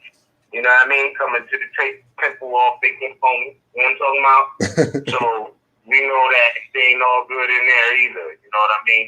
Yeah. So these self-righteous Moors who, you know, act like they do no wrong and everything wrong with the world is because of some other Moors that work in the temple, you know, like they need to cut it out because reality is half of the people in the temple, and not all, but some of them playing this self-righteous game is dirty too. You know what I'm saying? And that's how you know they're dirty. That's how you know they're dirty. Yeah. As soon as they're holier than you. Yeah. And he's on record. Taharka is on record saying he came out using propaganda. Like he said that. Yeah. So, you know, anybody taking him as a reliable source could totally miss me. But again, when I seen him say that and blame anybody, and blame people outside of that particular organization, I wasn't surprised because, like I said from the jump, my position is this was all Operation Mockingbird. Taharka has been a mockingbird since he came out. Straight. See what I'm saying? So, yeah, like we already know that. Like, of course he would say that. You know what I mean? Of course he would. Straight up. Of course he would. You know what I mean? So and Taharka, Sharif, he's another one. They had their little crew come out talking crazy a couple of days ago. Hebrew guy talking crazy, but it just shows you that you know you really can't trust your own, because as soon as you're in adversity, here they come to stomp on you while you're in adversity.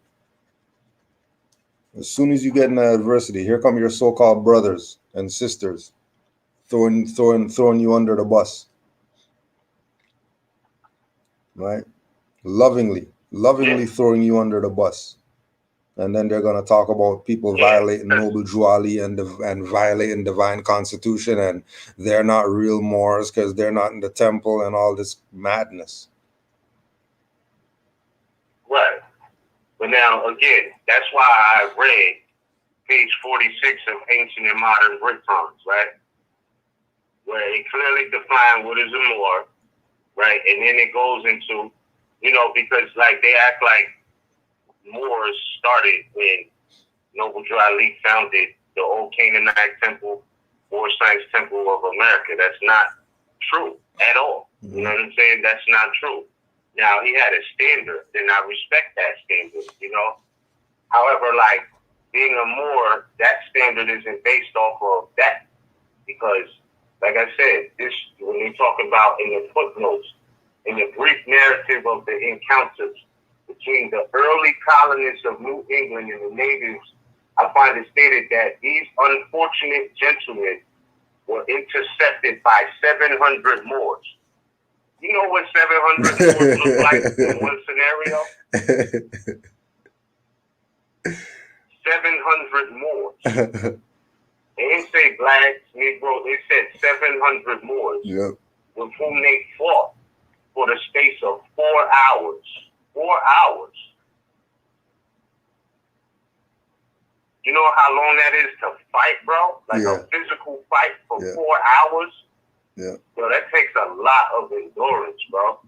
A lot. 4 hours. Yeah, 4 hours. 4-hour fight. Yeah. So not only they two, but Captain Sharp and 51 Christians more lay dead upon the place. So I'm just saying, you know, I'm not trying to sit here and promote death or nothing like that. But the historical facts show, like, you know, when we talk about New England, Moors are no strangers to that history, according to, you know, ancient and modern Britons. And again, this was news from New England, London in 1676. That's a couple centuries before Noble Drew Ali was even born. Yeah. So let's keep that in perspective too. You know what I'm saying? Like centuries before he was born. Centuries. So, you know, and that's no disrespect, but that's facts. So, you know, if the history of Moors, so-called New England, goes back to 1676 at least, right? You know, longer than that, but this is the document. Moors have been around before, you know what I mean, 1913, so you need to cut it out, man. You sure there were Moors before? You know, I understand. You sure there were Moors before 1913? Say that again? I say, you sure there were Moors before 1913? Because I don't know. I didn't hear Noble Drew Ali talk about Moors before 1913. Cut it out. Cut it out, bro. He told you who built the Alhambra. You know what I'm saying? He told you who built the Taj Mahal. You know what I mean? Like, and look at the time frame that they were built. You know what I'm saying? So, again, you know, if his message was to be about the Constitution, and you look at that, all the political power is in the people. Mm-hmm. The people have the power, right? Yeah. Or the force, if you will.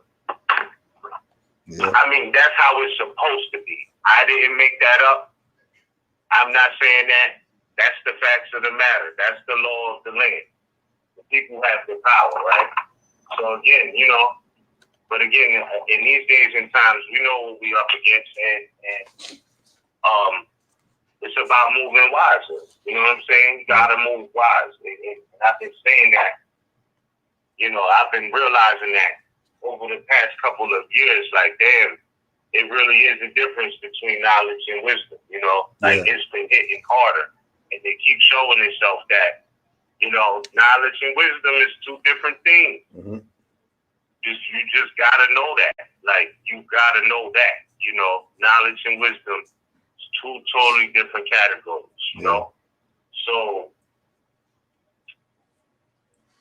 be what you know, but be wise too. Right. Because when Noble Drew Ali is talking, chapter 1 of the Circle 7, what did he say? He called the spirits of fire, air, water, earth, everything, and then said wisdom is speaking from the highest plane of spirit life. He didn't say I'm dropping knowledge from the highest plane of spirit life. He said wisdom, right? So we can't miss that either. Yeah. You know what I'm saying? And it's crazy too, because even with all the holy instructions, chapter 20 on, you know what I mean? He's telling you about, you know, beware of all the allurements. You know, that's having wisdom. You know that the allurements are there. You know that people are going to try stuff with the allurements, but you have to be wise to discern what is and what is not. You know, you can't go in blinded. You better be wise. Because guarantee they want you. They want you to be blinded. That's the whole point. The whole point is to have so much smoke and so much mirrors that you don't know which way you're going.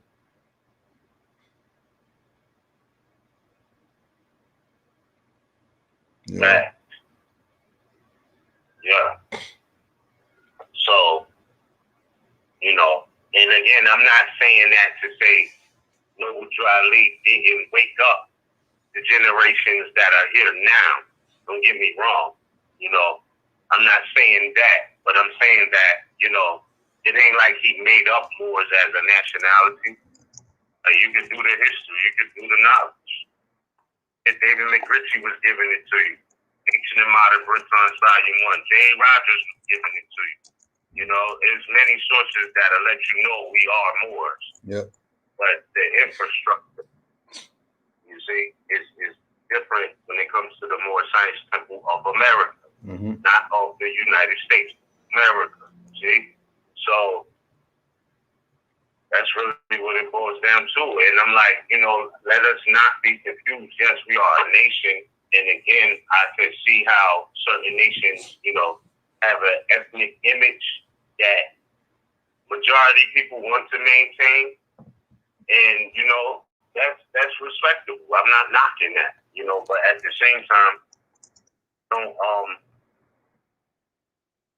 act like y'all are the only ones who are real Moors. And I can see wanting to, you know, if they want to disassociate or whatever, they're like, look, we don't, whatever. I don't know, but I'm just saying, you know, this self-righteousness got to stop, man. With this, that's their ports and play those Moors over there. You know, I'm just saying for a fact, for sure fact, we were never in any meeting rooms or rooms planning with any of this stuff. That's a fact. Yeah. But hey, you know, if they really standing on a Constitution, then, you know, it is what it is. I support that. Like, because that's the law of the land where I was born at. You know what I'm saying? You know, South Central America, you know? Like, so that's what it is. And I just respect that for what it is. But again, another thing that I don't want to say it bothers me, but it makes me look at them kind of funny is when they start taking up this idea of this sovereign ideology is not a Moorish concept. When, in fact and indeed, it's right there in the Circle 7, Chapter 29. I don't know how many times we got to say that, but I think they kind of scared to admit Noble Dry Leaf did teach sovereignty. Yeah. You know what I'm saying? He talked about it. You know. Oh, we might as well put it out. We might as well put it out there for them just so they can't say Juali didn't say that or whatever. Chapter 29. Yeah. Magistrate and subject. O thou the favorite of heaven. Yeah. Right. Yeah, but what a title though. What a title for that chapter and then the substance he's talking about. Yeah. Go ahead. O thou the favorite of heaven, whom the Son of Men, thy equals, have agreed to raise to sovereign power, and set as a ruler over themselves. Consider the ends and importance of their trust far more than the dignity and height of thy station. Thou art clothed in purple and seated on a throne. The crown of majesty investeth thy temples. The scepter of power is placed in thy hand. But not for thyself were these ensigns given, not meant for thine own, but the good of thy kingdom. You can stop there. You could go read the rest if you want. Chapter 29, Magistrate and Subject. Indeed. So, you know, like it's a lot of funny games going on with them. And you know what? It's crazy. I was going to make a video about it, but honestly, bro, my computer been down for about 2 months. And I was detaching. I'm like, you know what? I'm going to detach. I'm going to work on some personal things. And I've been making, you know, personal strides. Like, I've been making a lot of personal progress since I unplugged from my laptop, just for 2 months. just 2 months. I'm making a lot of personal progress. So, but I'm definitely gonna get my computer back up and running so we can be plugged in, just like, you know, on these venues that people are playing on. It really drops some facts, proof, and evidence. You know what I'm saying? Because this is not the time to not be in the communications. You know? Yeah. Because there's going to be so many crazy narratives that get spent, and we already know the press is the biggest weapon. So, you know, I heard what people were saying, and it's like, it's crazy. But yeah, man, some certain more's got to stop with the self-righteousness. You know what I mean? That's really what it is. But again, I just say it's, you know, my mother did an interview on Galactic Talk Radio with the brother a couple months ago. Yeah. And she was saying then, like, it's all about the spirit now. Mm-hmm. All about the spirit now. You know what I'm saying? But that's the wisdom, though, right? Because wisdom was speaking from the highest plane of spirit life, according to chapter 1. And I'm just saying, like, you know, I believe, you know, to me, my mother is a very credible source. You know, we definitely talk about multiple things, but, you know, I'm riding with my mother. You know what I'm saying? Yeah. And when she said that, you know, I'm like, yo, I really feel that. And now we see that all of that is just like really impactful for where it's at now. So I would say stick with that, stick with the wisdom. I don't know, man. Again, it just sound wild, but yo, man, I don't even know what else to say. I don't want to say nothing bad, nothing wrong. I'll take you too out of context. Salute to Galactic Talk. You know what I'm saying? Yes. But yeah, man. So that being the case, bro, like I would just say that, boys, you gotta be careful.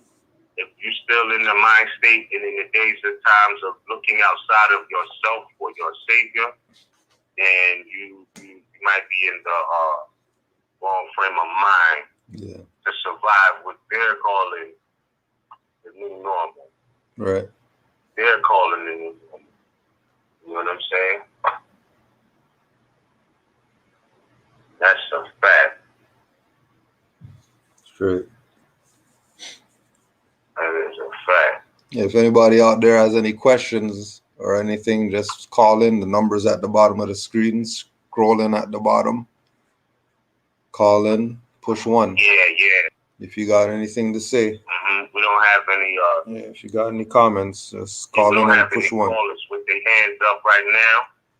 But yeah, that's a fact. If y'all, anybody in the chat, you want to call in, add on, you have a different perspective and you want to share it, you can call in.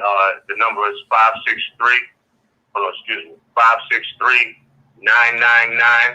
563-999-3403. Again, if you're watching on YouTube, the number is scrolling at the bottom of the screen. You could call in, press 1, and definitely we'll get you on the line if you want to add on.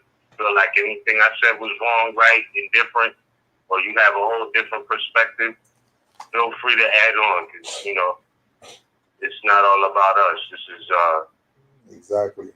This is a national conversation. So that being said, I'm going to take caller 819-661. Peace, fam. You live on the air. Yeah, what up, Kudjo? What up, Mizraim? Peace. What's good, Mark? Oh, peace. What's going on, bro? How are you? Yeah, I'm all right. So, brother Daniel here. So, guys, man, you guys are doing something great here. So, give thanks. I'm just calling out to give a shout out, man. Shout out to you, Mar. Dang. You've been killing them. Yes, You guys. You've been killing them on the Galactic Talk. You've been killing them. More is coming, and Mizraim, the thing that you said, that RGB said, so I can relate on this. So cosmic beings are giving me like more presence. So it's definitely right. Definitely right. Mm-hmm. So I won't keep you guys longer. So I just want to shout out to both of you and to all the sincere Moors that are out there. So peace, fam. Peace, bro. Give thanks. Appreciate it. Peace, more indeed. We appreciate that. Indeed. All right. So cool.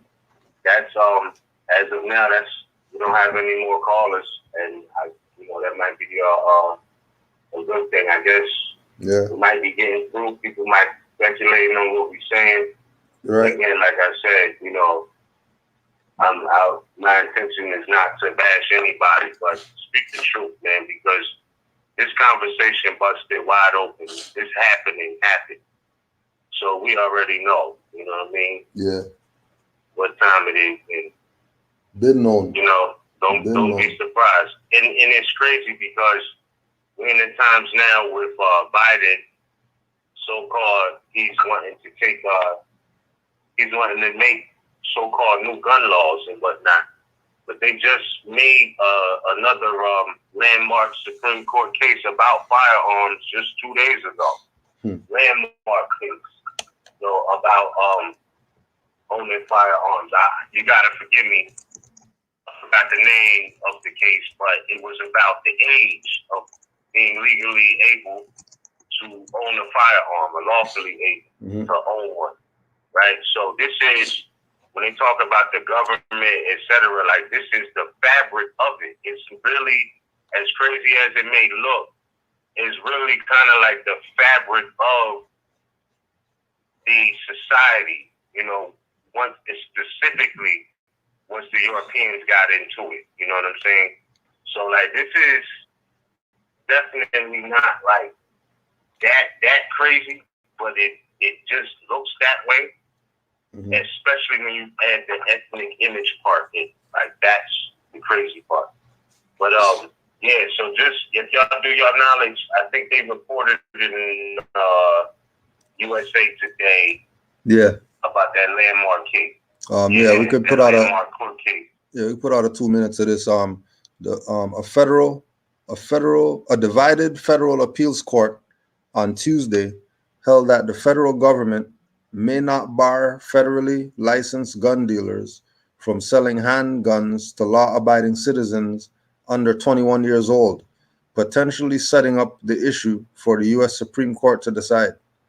The 2-1 decision by the Richmond VA-based 4th U.S. Circuit Court of Appeals marked the first time that such a high-level court so explicitly extended the Second Amendment right to keep and bear arms to younger adults.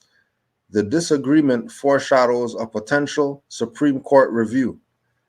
The quote, this is Circuit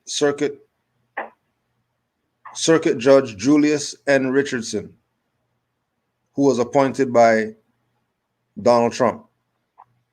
Quote, despite the weighty interests in reducing crime and violence, we refuse to relegate either the Second Amendment to 18 to 20-year-olds to a second-class status. The plaintiffs, who were 2 adults under 21 from Albemarle County, Virginia, who were prevented from buying handguns from a licensed dealer, including a 19-year-old woman who wanted protection from an abusive ex-boyfriend. And then you could do your research and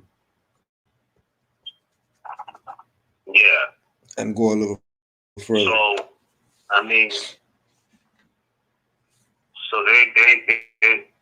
is a topic in American law. It's not like, it's not a topic in American law, or even the de facto, even for the so-called United States. Like, this is the fabric of the discussions. So if an 18, 19, 20, 21-year-old could have a firearm, then I would have to ask, is there something wrong with an ex-Marine or military man having a firearm? Right. Then, that's him. But then there's still like 10 more people. So, I don't know. It's just looking crazy right now, bro. But it's a couple more callers popped up. So let's see what's good. Some more callers. Call it 318-738. We live on the air. People, man.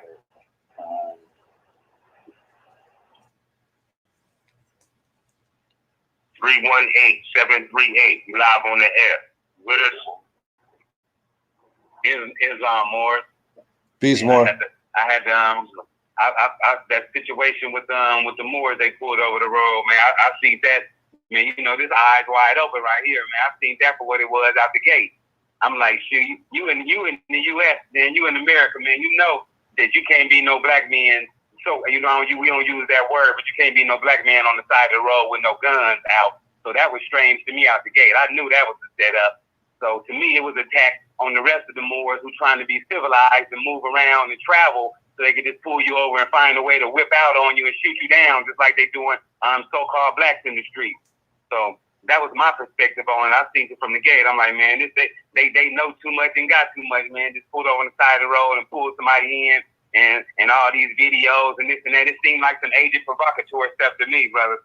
So I thank y'all for y'all share, man. I just wanted to chime in on that, man, and drop my little 2 cents in on that, brother. Islam. Indeed. We appreciate you, bro. Indeed. Yes, sir. All right, so that being said, we're going to go to the next caller. Caller 218. Hold up, my fault. Caller 218-673. You live on the air. Peace, man. It's loud. Mars. Peace. Peace and love. Bob Royals are down northwest of Mexico. Oh, man. Yes.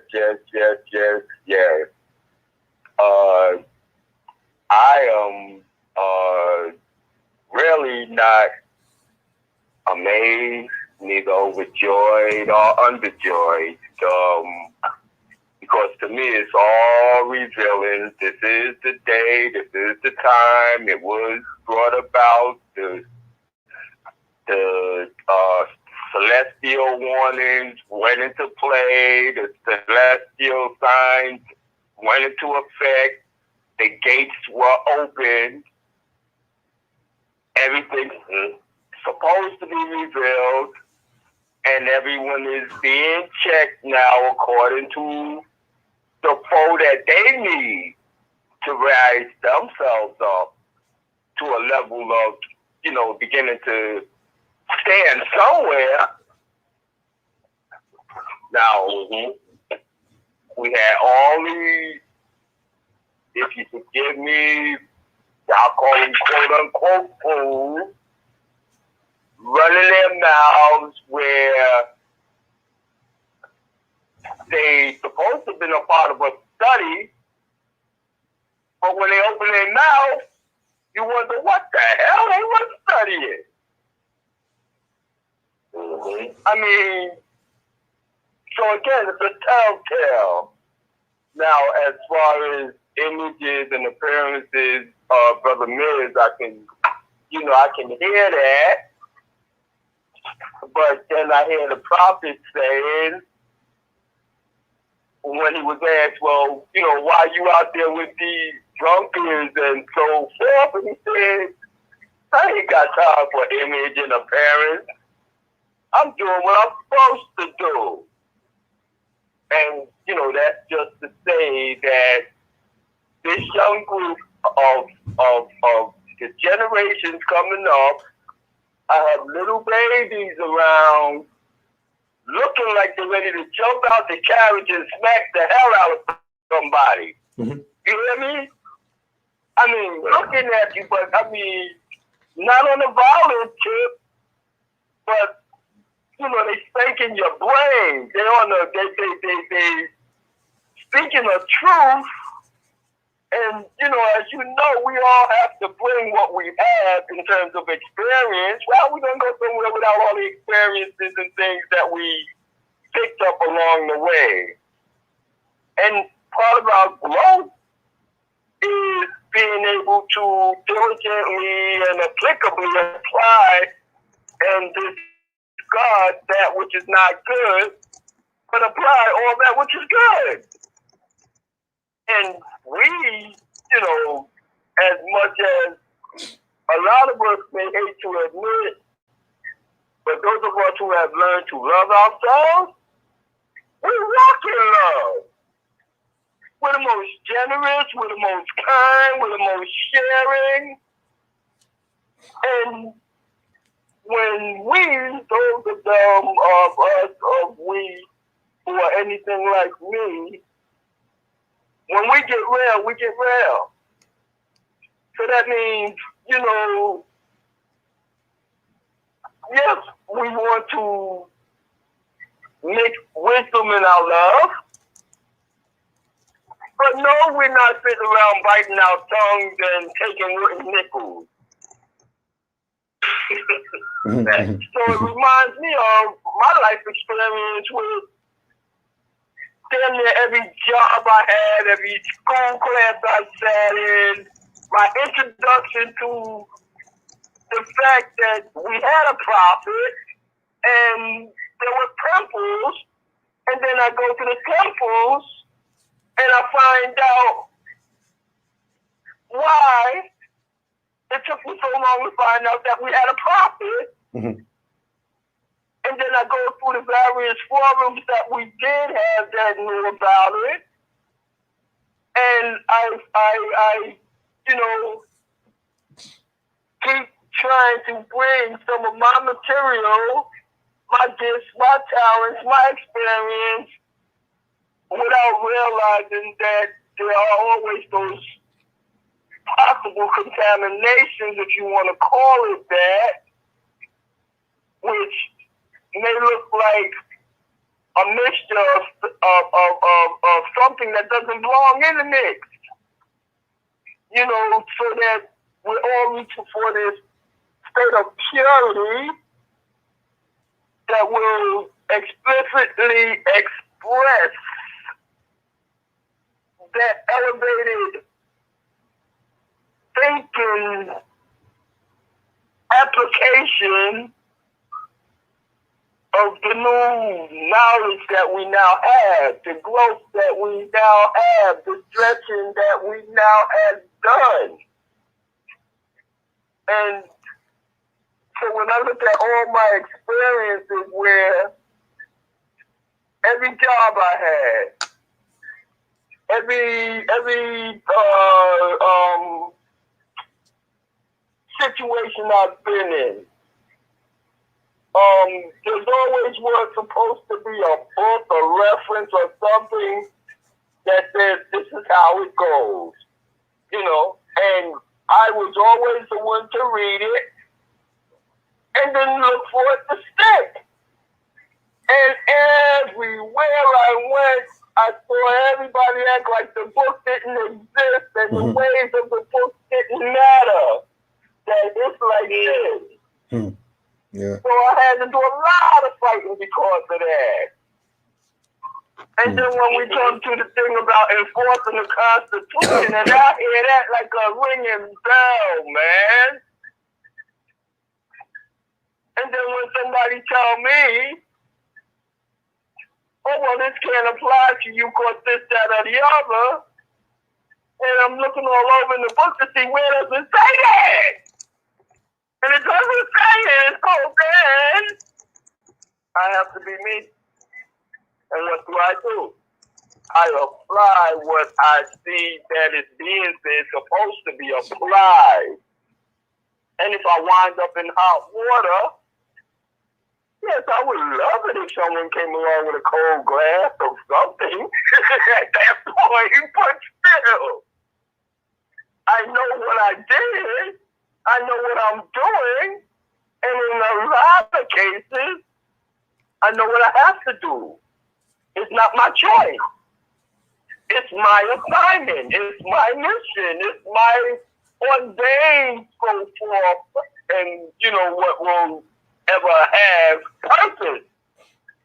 That the joy of having a purposeful meaning in your life is to be able to live and walk in the joy of your heart, where you know it's all good, where you know you're sharing love, you're sharing respect because you're respecting yourself, and you one communicated as intelligently, as peacefully, as wisely as possible, and then you know you're up against a lot of knuckleheads who are trained not to think, not to do, not to act, only to ask. Always ask permission. Can I have this? Can I do that? Can I chew gum? Can I go to the bathroom? Can I take a nap? Can I get up? Can I go out? And this new generation and this new awakening is not having that. And as far as how long it has been that there's been this animosity against people actually exercising the right to be who they are. This is not a new thing. And all the misinformation and confusions along the way that some of them have picked up and had tried to use these other things to express these innate desires and attractions to be themselves through, which was adverse to everything that the prophet taught, but it was not that they didn't know what the prophet taught. It was just that it seemed like everybody wanted to be somebody else, not knowing that everybody else wanted to be them, and as a matter of fact, were and are doing them. Doing what? They wish that they could do legally, so they have to do by license. Doing what they wish they could do lawfully, but they got to do by license, and then they got to do by corruption, and then they got to do by thievery, and then they got to do by suppression and oppression and maintaining the denationalization and all that nonsense. And this is not the day for that. See, you have predicted 2020, and that's when we all started getting those glasses. We all started getting new glasses. Mm-hmm. And now this is 2021. Yep. And so this is the day of I know and I'm apply it. And so whatever wall I have to go through, my wisdom will help me say, well, wait a minute, that wall is kind of thick. You better go around or up. You see what I'm saying? Or under. You see, or over. But either way, that wall is not going to be of no. It's not going to be of nothing. It's going to be moved, and my mission is going to be completed. Yes, sir. And all the adversity that's coming against me, well, yeah, I expected that. If I could wake 3 more people up, I could rest better. If I can get the attention of 3 more unthinkers to get them to thinking, I can be much happier in my life. Straight up. And, see, that's the beauty of this whole thing. And so, like I say now, as far as the images are concerned, and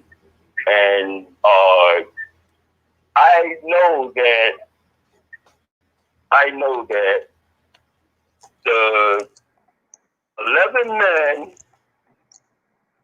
with guns, and I didn't see the picture as, painted tonight in the conversation in terms of that they just got out with the guns on their own, because even while they were doing the gas thing, I thought that they didn't get out until they realized that they were being approached and they were being demanded to do this, that, or the other. But I'm not sure because I wasn't there and I didn't see the whole footage and I don't know, you know what I'm saying? But the fact to me is that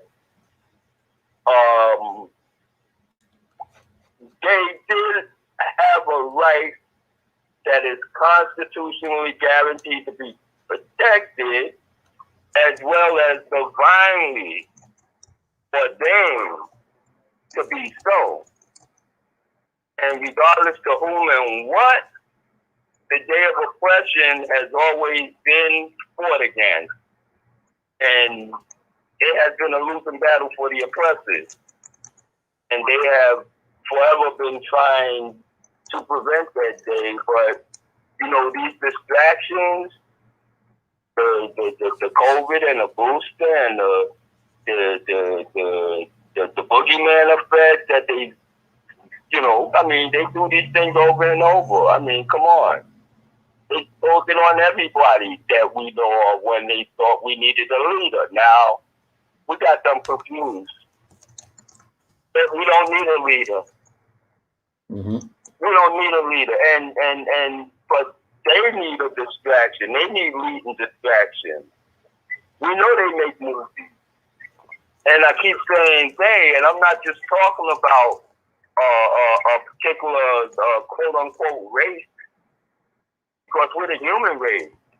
And this day I'm talking about are those who are so greedy and so self-hateful and so selfish that they don't care who they harm as long as they can get a couple of crumbs out of it. And then you got the ignorant that they don't know, but they want to talk about it. They see you in an intelligent discussion with somebody explaining to that person your rights, because that person has a job that where these jobs used to be service to humanity has now split the switch where they turn and think that they command you and tell you what you want and how you're going to be served, as opposed to you going and getting them to serve you proper and tell them what you want. And see, all this is it's been too long now. The switch is over now, and we just complete the fullness of the cycle that's called for. Mm-hmm. And everything has to be revealed. And all those who were miseducated, all those who thought it was this and thought it was that, all those who was following this and following that, well, everything has been too clear cut. It has been too clear cut. And I mean, you had a whole stream of all type of folks really speaking up, and as the strangest of strangers of strangeness has always been the fact that every time you come close to each introducing a new person to the prophet, the knowledge of the prophet, or being a more, everything else they accept, everything else is fine. But no, don't be a more, don't give me your affiliation, don't, you know, I mean, the computers seem to be rigged up, every business seems to be rigged up. So there is work to be done. And the laborers don't have you. Mm-hmm. You know, and then, you know, so the work is still going to get done. And that's the truth. As long as we stand on the truth, that's the first. The second is it. That's the second principle. All right? But you know, the first is the love. We have to have the love. The love is love spelled first. If I love myself, I'm not going to hurt you. But I'm definitely going to protect myself if you're trying to hurt me. Yeah, straight. And that's a fact. And we definitely need to be better prepared. And, you know, so I just rest on that because, I mean, I just love it. It's real. It's real. And we got to keep it real. Islam. Peace to that, brother Royal Dunn. All right, man. Always good to hear from you. Thanks for the feedback. All right. So with that that being said, we're going to go to the next caller. 301 area code. That's Maryland. I hope this the Mockingbird. Is this? Hold up. Let's see. What's good? I call it 301-613. Live on the air.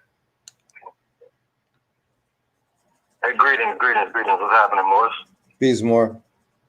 Greetings. I just wanted to tap in and say thanks to you brothers. Peace to the Moors in the chat, Brother Kudjo, Brother Miz. Y'all take notice. Check out who the cowards are. We see who they are. We see how they move. We see how they talk. Y'all keep pushing. Oh, absolutely. Absolutely, bro. Likewise. And my fault, just for the record, what's your appellation, bro? This is Ronnie Salim Bay, bro. Oh, okay, bet. Say that. Pardon me. Peace, Noble. Peace. Indeed. No, ain't no thing, man. Yes, indeed, bro. Yeah, it's crazy. But for sure, man. Like, this is what's happening. Yeah. But now we know exactly what it is, You're still using that spin-off Mockingbird.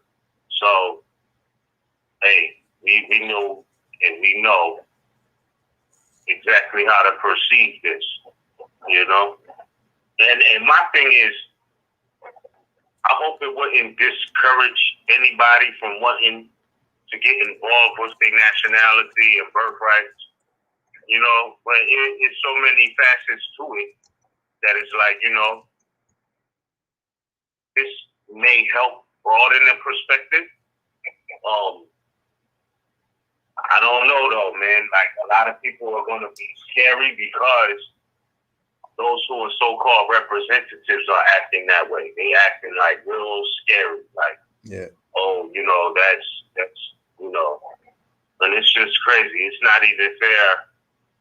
I would say it's not even fair to Noble Ali because the things they be accusing de jure allodial Moors of exercising. It's like, but this is the essence of what Noble Ali taught. And I wanted to say this too, the essence, But I wanted to say this too because a lot of people how I say this?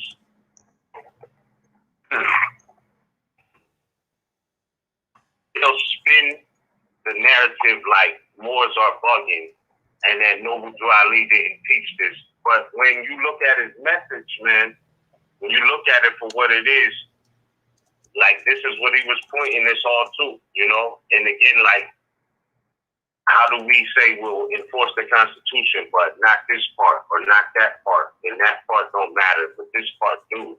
When it's like, it may look crazy, but still in all, it's a constitutional aspect to it. So, I don't know, man. I just appreciate us having this platform and being able to express our views, man. For real. And that being said, real talk. That's absolutely. I completely agree with you, man. And it was for me. It was simple. I knew nothing about nationality and birthrights for the majority of my life. And the moment that I heard the truth, it was simple. Too simple. Like, enforce the Constitution. Well, hold on. I never read it. I never really read it. Civics class, well, yeah, we didn't really get that. I never really got that in high school, or wasn't told that it was available any longer. Last time I remember civics class was back in junior high. You dig what I'm saying? So, for me, it was simple. You feel me? So, these Bama's out here, I need to cut it out. Handle your truth. Get your mind straight. And walk this thing out.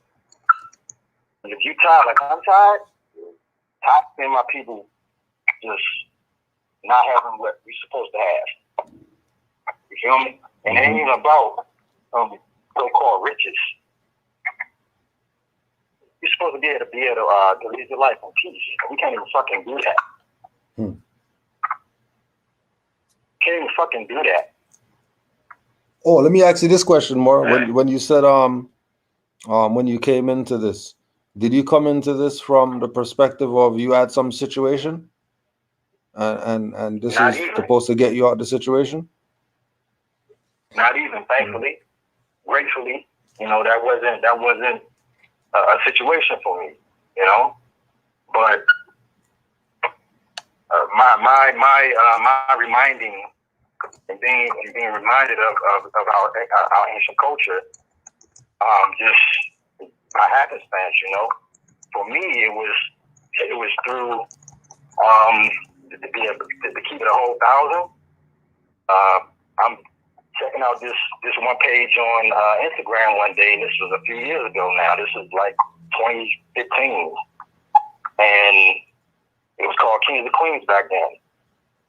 And this one particular day, now, the reason why I'm checking it out originally, because ain't nothing but some fine sisters being thrown up on the page. So I'm checking it out. And this one day, somebody dropped this knowledge from a brother's page. I was like, well, shit, I ain't never heard nothing like that before. Let me go check this out. Check that out. Saw the website for RV Bay. I was like, okay, let me go check that out. Went to RV Bay and I started studying. I was like, well, I'll be damned. Blew my head off. Whole top of my head off, fam. So I'm like, okay. So I see. Now it all makes sense now. Now I know why our people are in the position that we are. It ain't got nothing so much to do with no fictitious racism and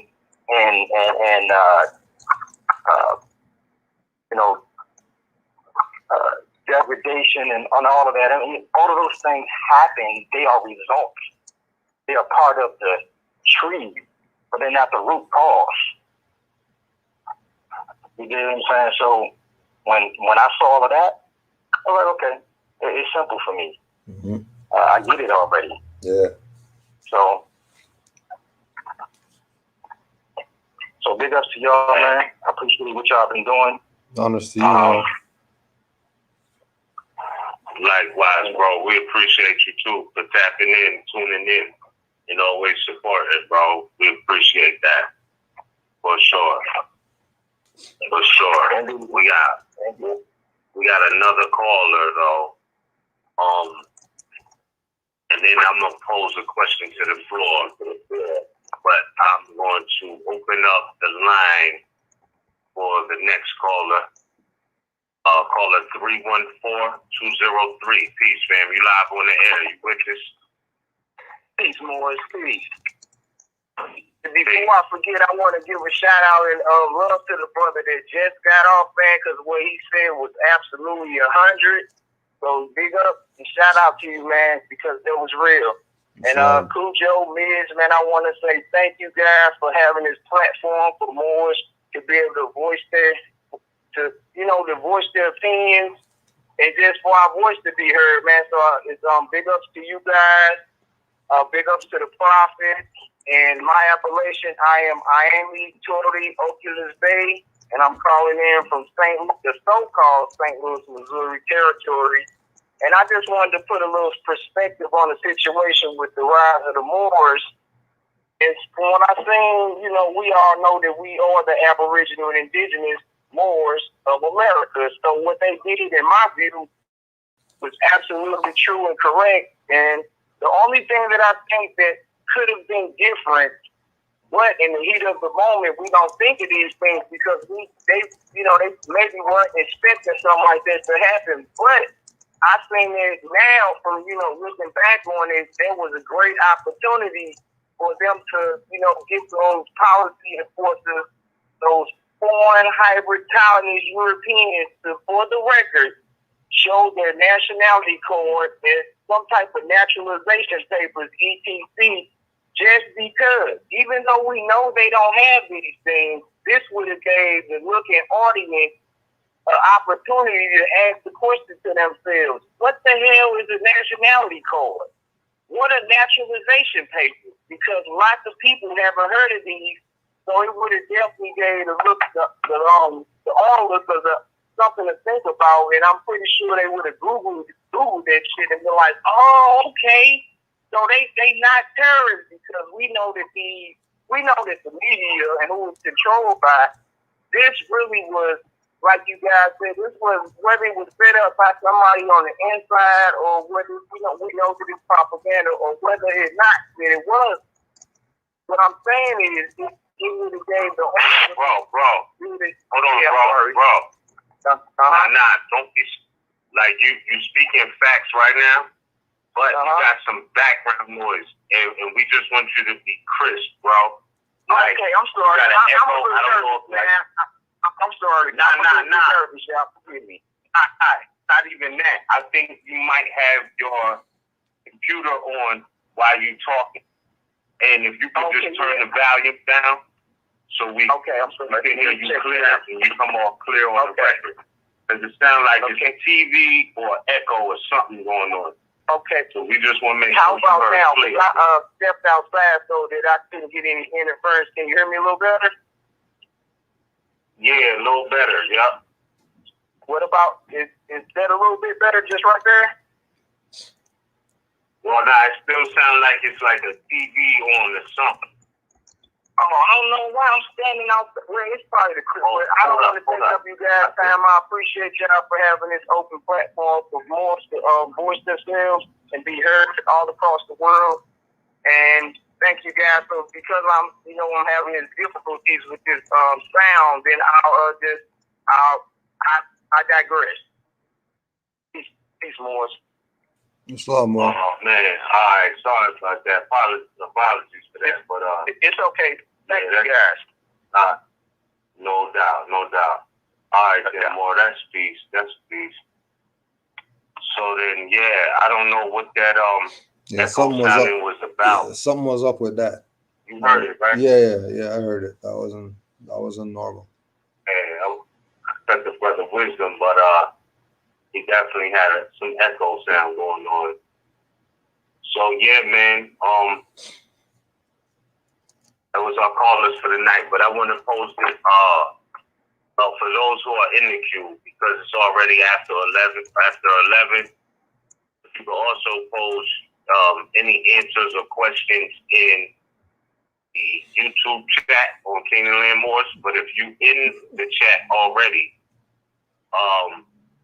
I'll just pose this question. And I'm never against the Constitution and whatnot. Well, I can say I don't like the fact that the 13th Amendment talks about being convicted, then they can have slavery if you're duly convicted, but at any rate, my thing is this: to the Moors in the chat, to the Moors who just, speculate whatever is going on, do y'all think we can rise, like Moors can rise without firearms? Or do you think firearms are necessary for our rise?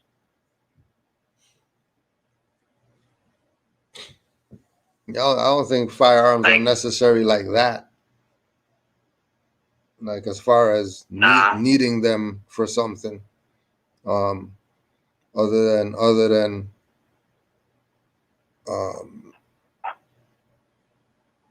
yeah. I mean, why would that be the thing? I would say knowledge will be more needed for us to rise than guns or arms.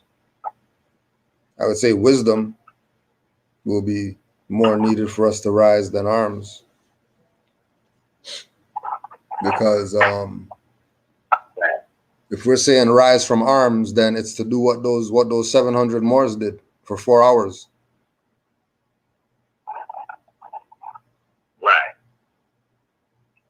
Right. If we're talking arms like that, somebody in the thing said schools will help us rise more than having arms. If every Moor with an arm built a school, we probably wouldn't have any problems right now. Mm-hmm.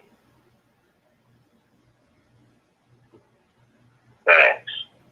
Okay, yeah, some people was saying it's not needed, but the amendment prevent the government tyranny over the people. Sorta. I can respect that. Mm-hmm. Firearms are always necessary to protect, but without no knowledge and wisdom is pointless. I definitely respect that. Saying, yeah, what the fuck y'all is called? I don't know, pardon me. I was just reading off some of the chat. Yeah, some of them are funny. In the chat. Some of them are funny. Shout out to Yusuf. He says, I don't think they are. These people got silent weapons and trigger words like stimulus, etc. Damn. Yeah. That's kind of crazy. But that's all facts, though. They're using silent weapons to acquire war. Yeah, I mean, one size don't fit all. Caveat emptor. Hey, I mean, it is what it is. I don't know, but yeah, it's a really interesting situation. I think that the Constitution is there so that can enforce like the checks and balances. Those are the checks and balances. That's the law of the land. I don't know if we was to say, I know the prophet work was bad, but I remember him speaking in chapter 5 about ascension, and how to rise. And it's actually the 12-step ladder. After he break down all of the tools we use, he says, and then this ladder with this trinity of steps, faith, hope, and love, on it we climb up to the dome of purity and light. And on the 12-step ladder, we ascend until we reach the pinnacle of that which life is spent to build, the temple of perfected man. So I see like that's the rise, that's the ascension. Mm-hmm. To build the 12-step ladder, we ascend until we reach the pinnacle of that which life is spent to build the temple of perfected man. So I mean, I'm saying that to say that you got people who is like, well, it's all about the more science temple. It's all about this temple, that temple. But what about the temple of perfected man? How about that? You know what I'm saying? Like, yeah. This is what the lesson say. You know what I'm saying? This is the ascension. This is the rise, right? In that sense. I'm not saying oppression is cool. I'm not saying to be out here weak and powerless or nothing like that. But, everything is mental according to the 7 Hermetic principles. So, that being said, there's different ways of ascension. Some find it in different things. I don't know what to say about that, but there's a lot of jewels out there to get your rise on, to get your ascension on. You know what I mean? And that's really where it's at, man. Some say, what's in the conversation? I know that was a typo, like they probably meant to say Constitution, but it says enforcing the conversation. Article 1, Section 3, Clause 3 gave them the right to contract. AA 222143 gave us the right to contract. All right. Think before you act. True. Yup, dependence mightier. Moors have protection and rights in the treaties. Moors have no protection in the U.S. Constitution. All right, Afro Samurai, I mean, that's your perspective, But I'll have to disagree with that because the treaty, old saying is be fearful of the one who gets their ink by the barrel. True. But yeah, for Afro Samurai, where he says Moors have protection and rights in the treaties, Moors have no protection in the U.S. Constitution. I don't think that's accurate because without the Constitution, what secures them to be bound by the treaty? Because the Constitution is the document that they take an oath to, and it says all contracts and engagements entered into prior to the adoption of the Constitution, it mentions that in all treaties, contracts, engagements, so it's like the Constitution is what actually secures the treaty still being the law of the land. Like, I don't see how you get one without the other. Right. I think that's a big mistake. That's a big mistake. And I'm not saying the Afro Samurai is dumb, stupid, or any of that. But I've seen that logic or ideology, fail many people because the Constitution is the law of the land. So if you go in there talking the treaty and the magistrate or the judge or whatever tells you, I didn't take an oath to the Treaty of Peace and Friendship. They say I took an oath to the Constitution. Well, where in the Constitution are you going to be able to enforce the treaty? See? Mm-hmm. So I wouldn't get caught up in that the Constitution or the treaty is superior to the Constitution when they really all go hand in hand. You know what I mean? You could be putting yourself out of position. Because when you enforce the Constitution, the Ninth Bill of Rights, or what they call the Ninth Amendment, talks about those rights not enumerated in the Constitution. Meaning you have so many rights, they're not even all in the Constitution. But how do you protect those rights based off of what they're bound by? That's the Constitution, the Ninth Bill of Rights, or the Ninth Amendment. You know what I mean? So, like, don't. I wouldn't throw that article. I wouldn't throw that. I wouldn't throw the Constitution out because of the treaty when there's nothing else that binds them to the treaties. You see? Like, you can't even argue the treaty until you enforce the Constitution. Yep. You can't. Well, then that also goes to the whole thing about Oscar the Priest and all these people enforcing the people to study the Constitution. Drew Ali even. Mm-hmm. Read the Constitution. Have you even read it, or are you just going on, you heard something? Because if you read it, you would get that you need the Constitution. You can't throw that out. The Constitution not sitting on its own by itself, as if that's the document. That's not the document. That's the final stage of the succession of documents that make up the supreme law of the land. Like when they say the Constitution is the supreme law of the land, that's not really true. Because the Constitution is tied to other things. Yeah. Yeah. Oh yeah. Like even in this case, a shout out to Jawan Mutakabir. Pardon me if I butchered your appellation. Jawan Mutakabir Bey says some states have passed permitless laws. They know time's up. And I did hear about that. I could be wrong, but I think that was Texas. Who just passed a law where you don't have to have a permit to carry the firearm. However, if Article, what is that? What's the sister clause? Article 4, Section 2 of the Constitution says full faith and credit shall be given to every other state, the public acts records of every other state.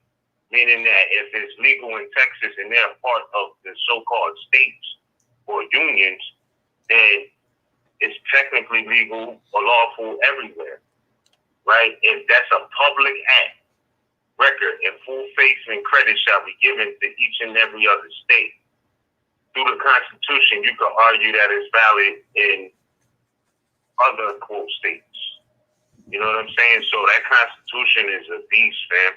Yeah. Like it's really where it's at for your protection and salvation. You know what I'm saying? So like that's what I was saying. Like even over here on the East Coast, like they're starting to quote unquote legalize marijuana. But when they legalized it in Colorado, technically, constitutionally speaking, according to the sister clause, it really has been legalized everywhere, constitutionally speaking.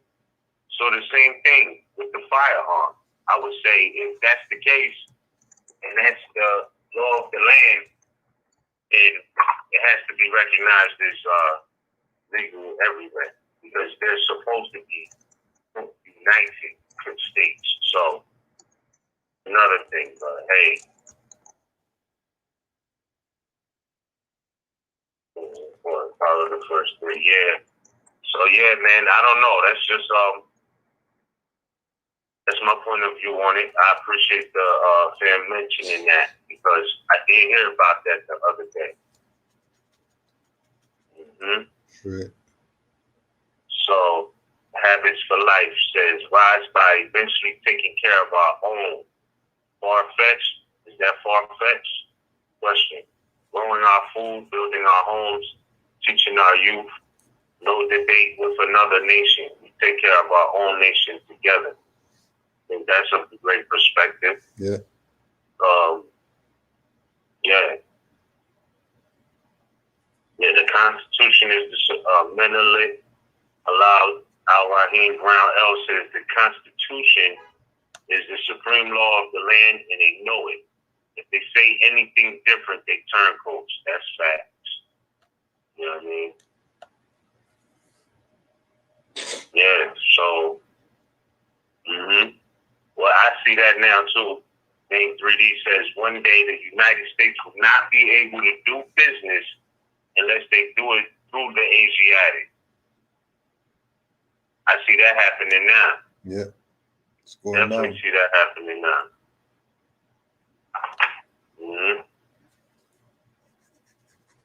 Yep. Facts. Yeah. Islam. Yeah. Shout out to Amin Bey. Contracts, engagements, and treaties made prior to the Constitution all have standing. But then it says those that shall be made too. So, some that came afterwards. You know what I mean? Like, so, yeah. I mean, it's a crazy time, but it's good to be alive. I could say that. Yeah, definitely. In full life. But, yeah, so that 12-step ladder, that's a ascension process for you. That's a rising process for you. You know what I mean? I think it's a lot more work to do before, like we really, or anybody is really like ready for that aspect on a, say, on a grand scale. Because like I said, with them doing a track formation on them, it didn't even matter what firearms they had. You know what I'm saying? Like the firepower was able to be matched, and the formations was crazy to track them. Yeah. So. And they brought out knocking them, but they brought out the sound weapon too. Yeah. Fighting. So what does that show? It also shows they're fighting with sound, vibration, and frequency. Right? So with all the firearms, they closed in on them with a strategy, a formation strategy. But then they put a sound and a vibration out that basically was unbearable, right? So again, it's many different ways that this conflict is being fought. However you want to look at it, from a soldier perspective or whatever, it's many different ways that they're fighting with silent, what they say, silent weapons for a quiet war. Well, shit, now they got sounds, You know what I mean? Like, they're not even being quiet about it. Like, it is what it is. It's a military operation. Yeah, it was. That's what I'm saying. So even from a militia perspective, I'm not knocking it, but they just try to flex superiority, even on the militia front. Yeah. See? That's what just happened. Because at the end of the day, if you're a militia and people run down on you, you know, the worst thing that can happen besides a soldier being, you know, off is they disarm you. You know, they basically disarmed them, kidnapped them.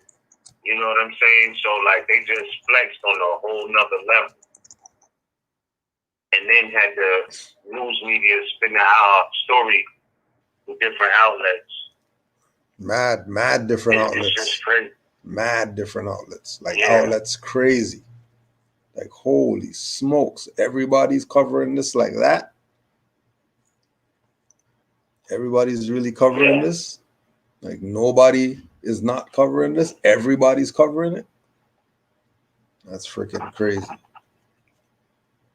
Mm-hmm. Crazy. That's a fact. Yeah. We've been trying to disqualify militias and presidential news. Well, yo, that's interesting too. I'm just, you know, commenting. I'm just reacting to the comments. Sacred Grove said they've been trying to disqualify quote unquote militias at the presidential debate using the Proud Boys as the target.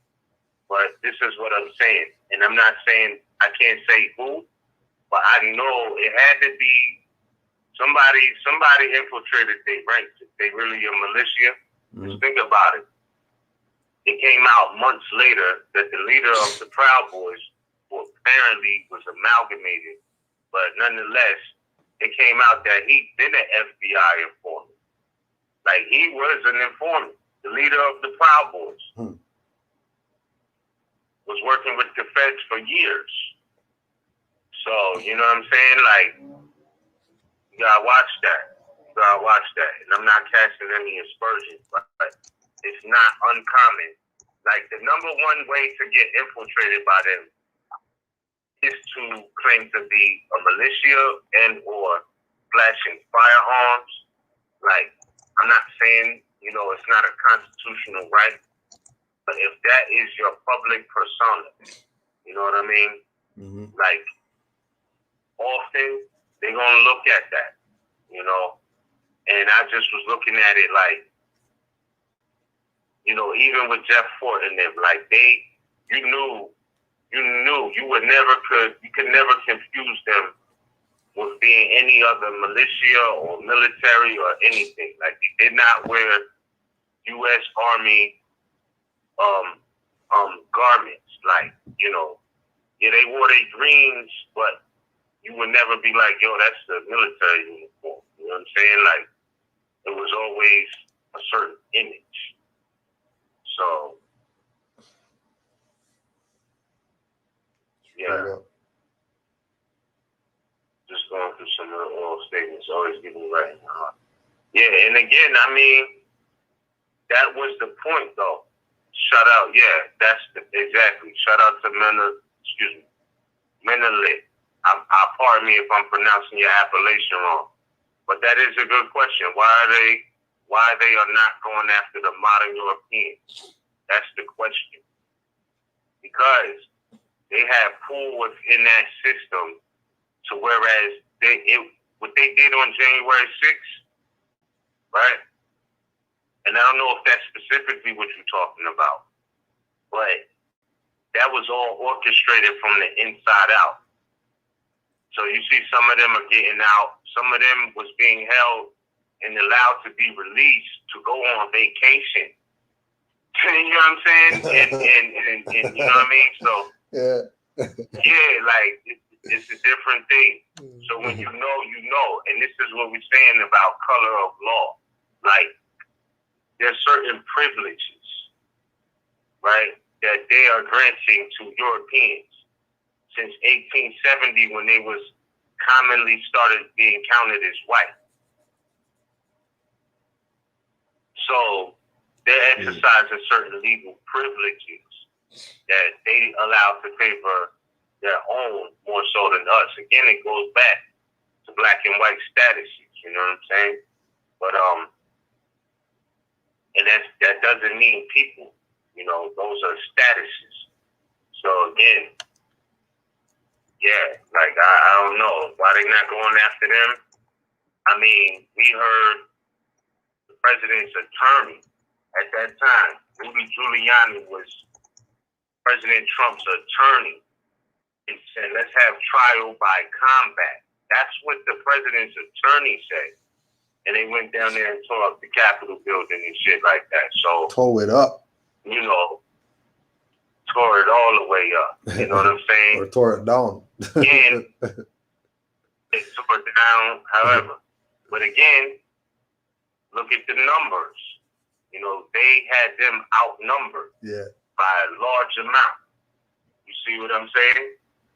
Like, they were outnumbered by a large amount of them. Like, so, and that wasn't by accident either, because somebody, I forgot who it was, it might have been the New York Times, they just released a documentary July 1st about the whole breakdown of what happened on January 6th. And it's a really interesting documentary, but they broke it all the way down, like from them traveling in on buses and planes and what they was coming for. And, you know, how different militias had formations even in the crowd. Like, it was kind of ill. So, I don't know. I don't know what this person is talking about. Stab, huh? First love did you like Jason, so that how you I don't even know why that's on the screen, bro. Yeah, I don't know how that got up there. What that is, but I don't know how that got up there. Yeah. Person had 18 still in hope. I don't know.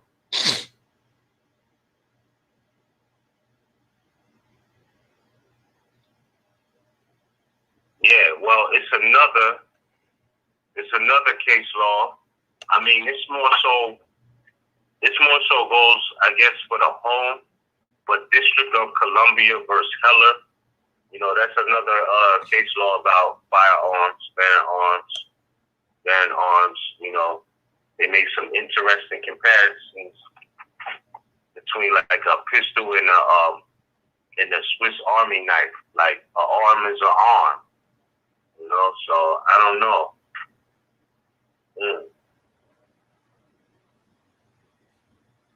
Yeah, so yeah, more, I mean, we're down to about like 18 minutes left. I don't think, let me double check. I don't know if we have any extra callers. Nope, we sure don't.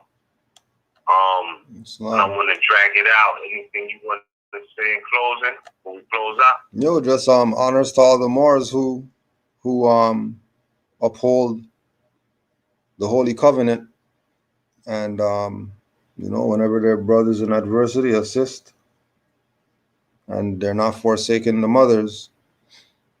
Anybody else out there, you're on your own.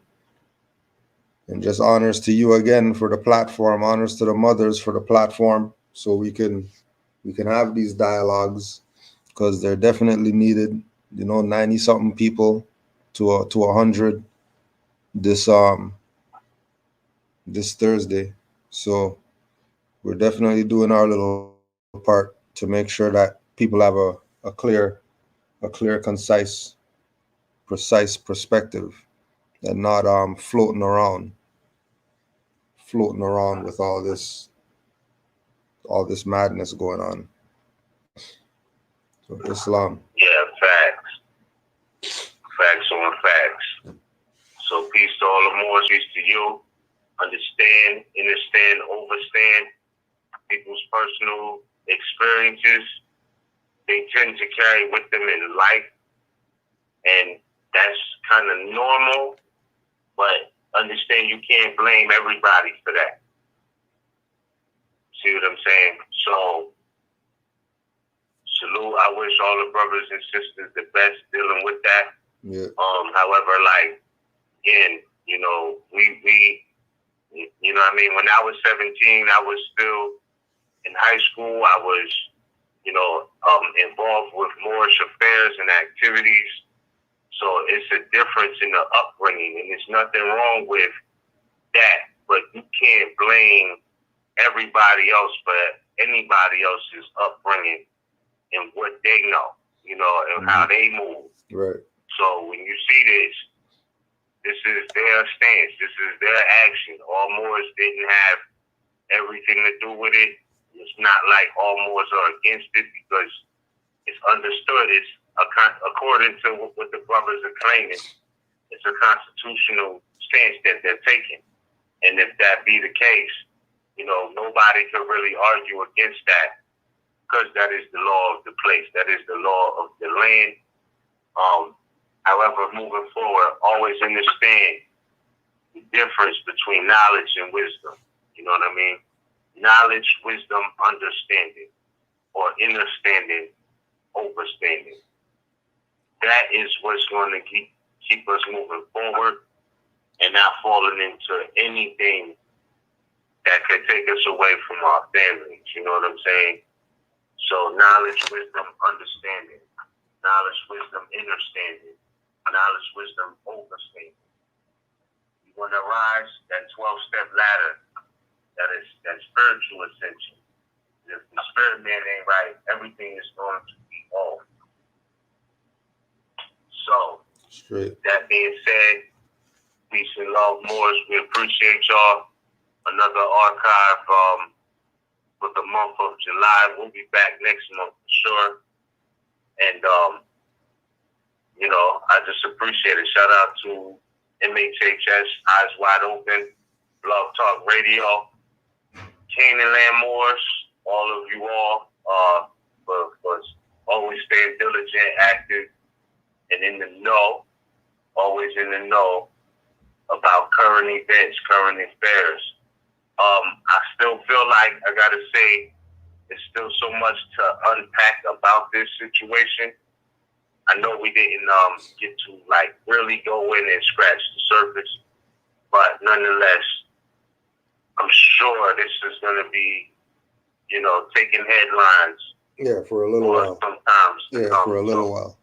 Yeah. Yeah, I think we'll revisit it as more facts and truth and all of this stuff comes out. Gets revealed, yeah. But yeah, the truth will be revealed. But yeah, keep in mind, there's no way that was not an op, man. And I'm gonna just leave that there. There's a lot more. So peace to y'all, man. There's a lot more. All right, one. Yeah, dedicated to all my homies locked down. Don't give up hope. Keep your mind focused. Trigger happy savage. Take these bars and put them in your commissary. The Lord is deadly. Gotta get your mind ready. Pay attention, you could be home by January. I like to welcome you to my law library. Take these bars and put them in your commissary. The Lord is deadly. Gotta get your mind ready. Pay attention, you could be home by January. I like to welcome you to my law library. Hustlers who hustling, gun busters who squeezing, gangsters who eating, thieves who sneak thieving. If you still breathing, I like to welcome you to section 190.05 grand jury proceedings. You broke the law allegedly, and you caught a case. You sitting in the cell with your hands on your face. The district attorney, they gotta get an indictment, so they take the case to the grand jury. You not invited. Now you can let the DA go and choose your fate, or you can go to the grand jury and plead your case. No less than 16 people, no more than 23, and penalize the superior court. Understand me, gotta look them in the eyes. It's simple as to be, make them believe you innocent. You could be free, but you know it's always the flip side to every coin. The judge, the legal way, DA, they all join. And if you get indicted, keep a memory foul, cause you gotta tell the same story when you go to trial. Adolescent, adult, juvenile, I I hope you jotting this down. If you locked up for more than 120 hours, man, just wait. Cause without the disposition of a felony complaint or commencement of a hearing, they gotta open the gate and give you an R&R. That's your 188 date. This is just a brief of the knowledge I possess. In the belly of the beast, they put you to the test. My law library, what chapter is next? Section 12010. Warrant of arrest, law library.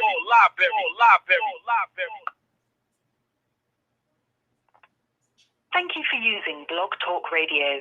Goodbye.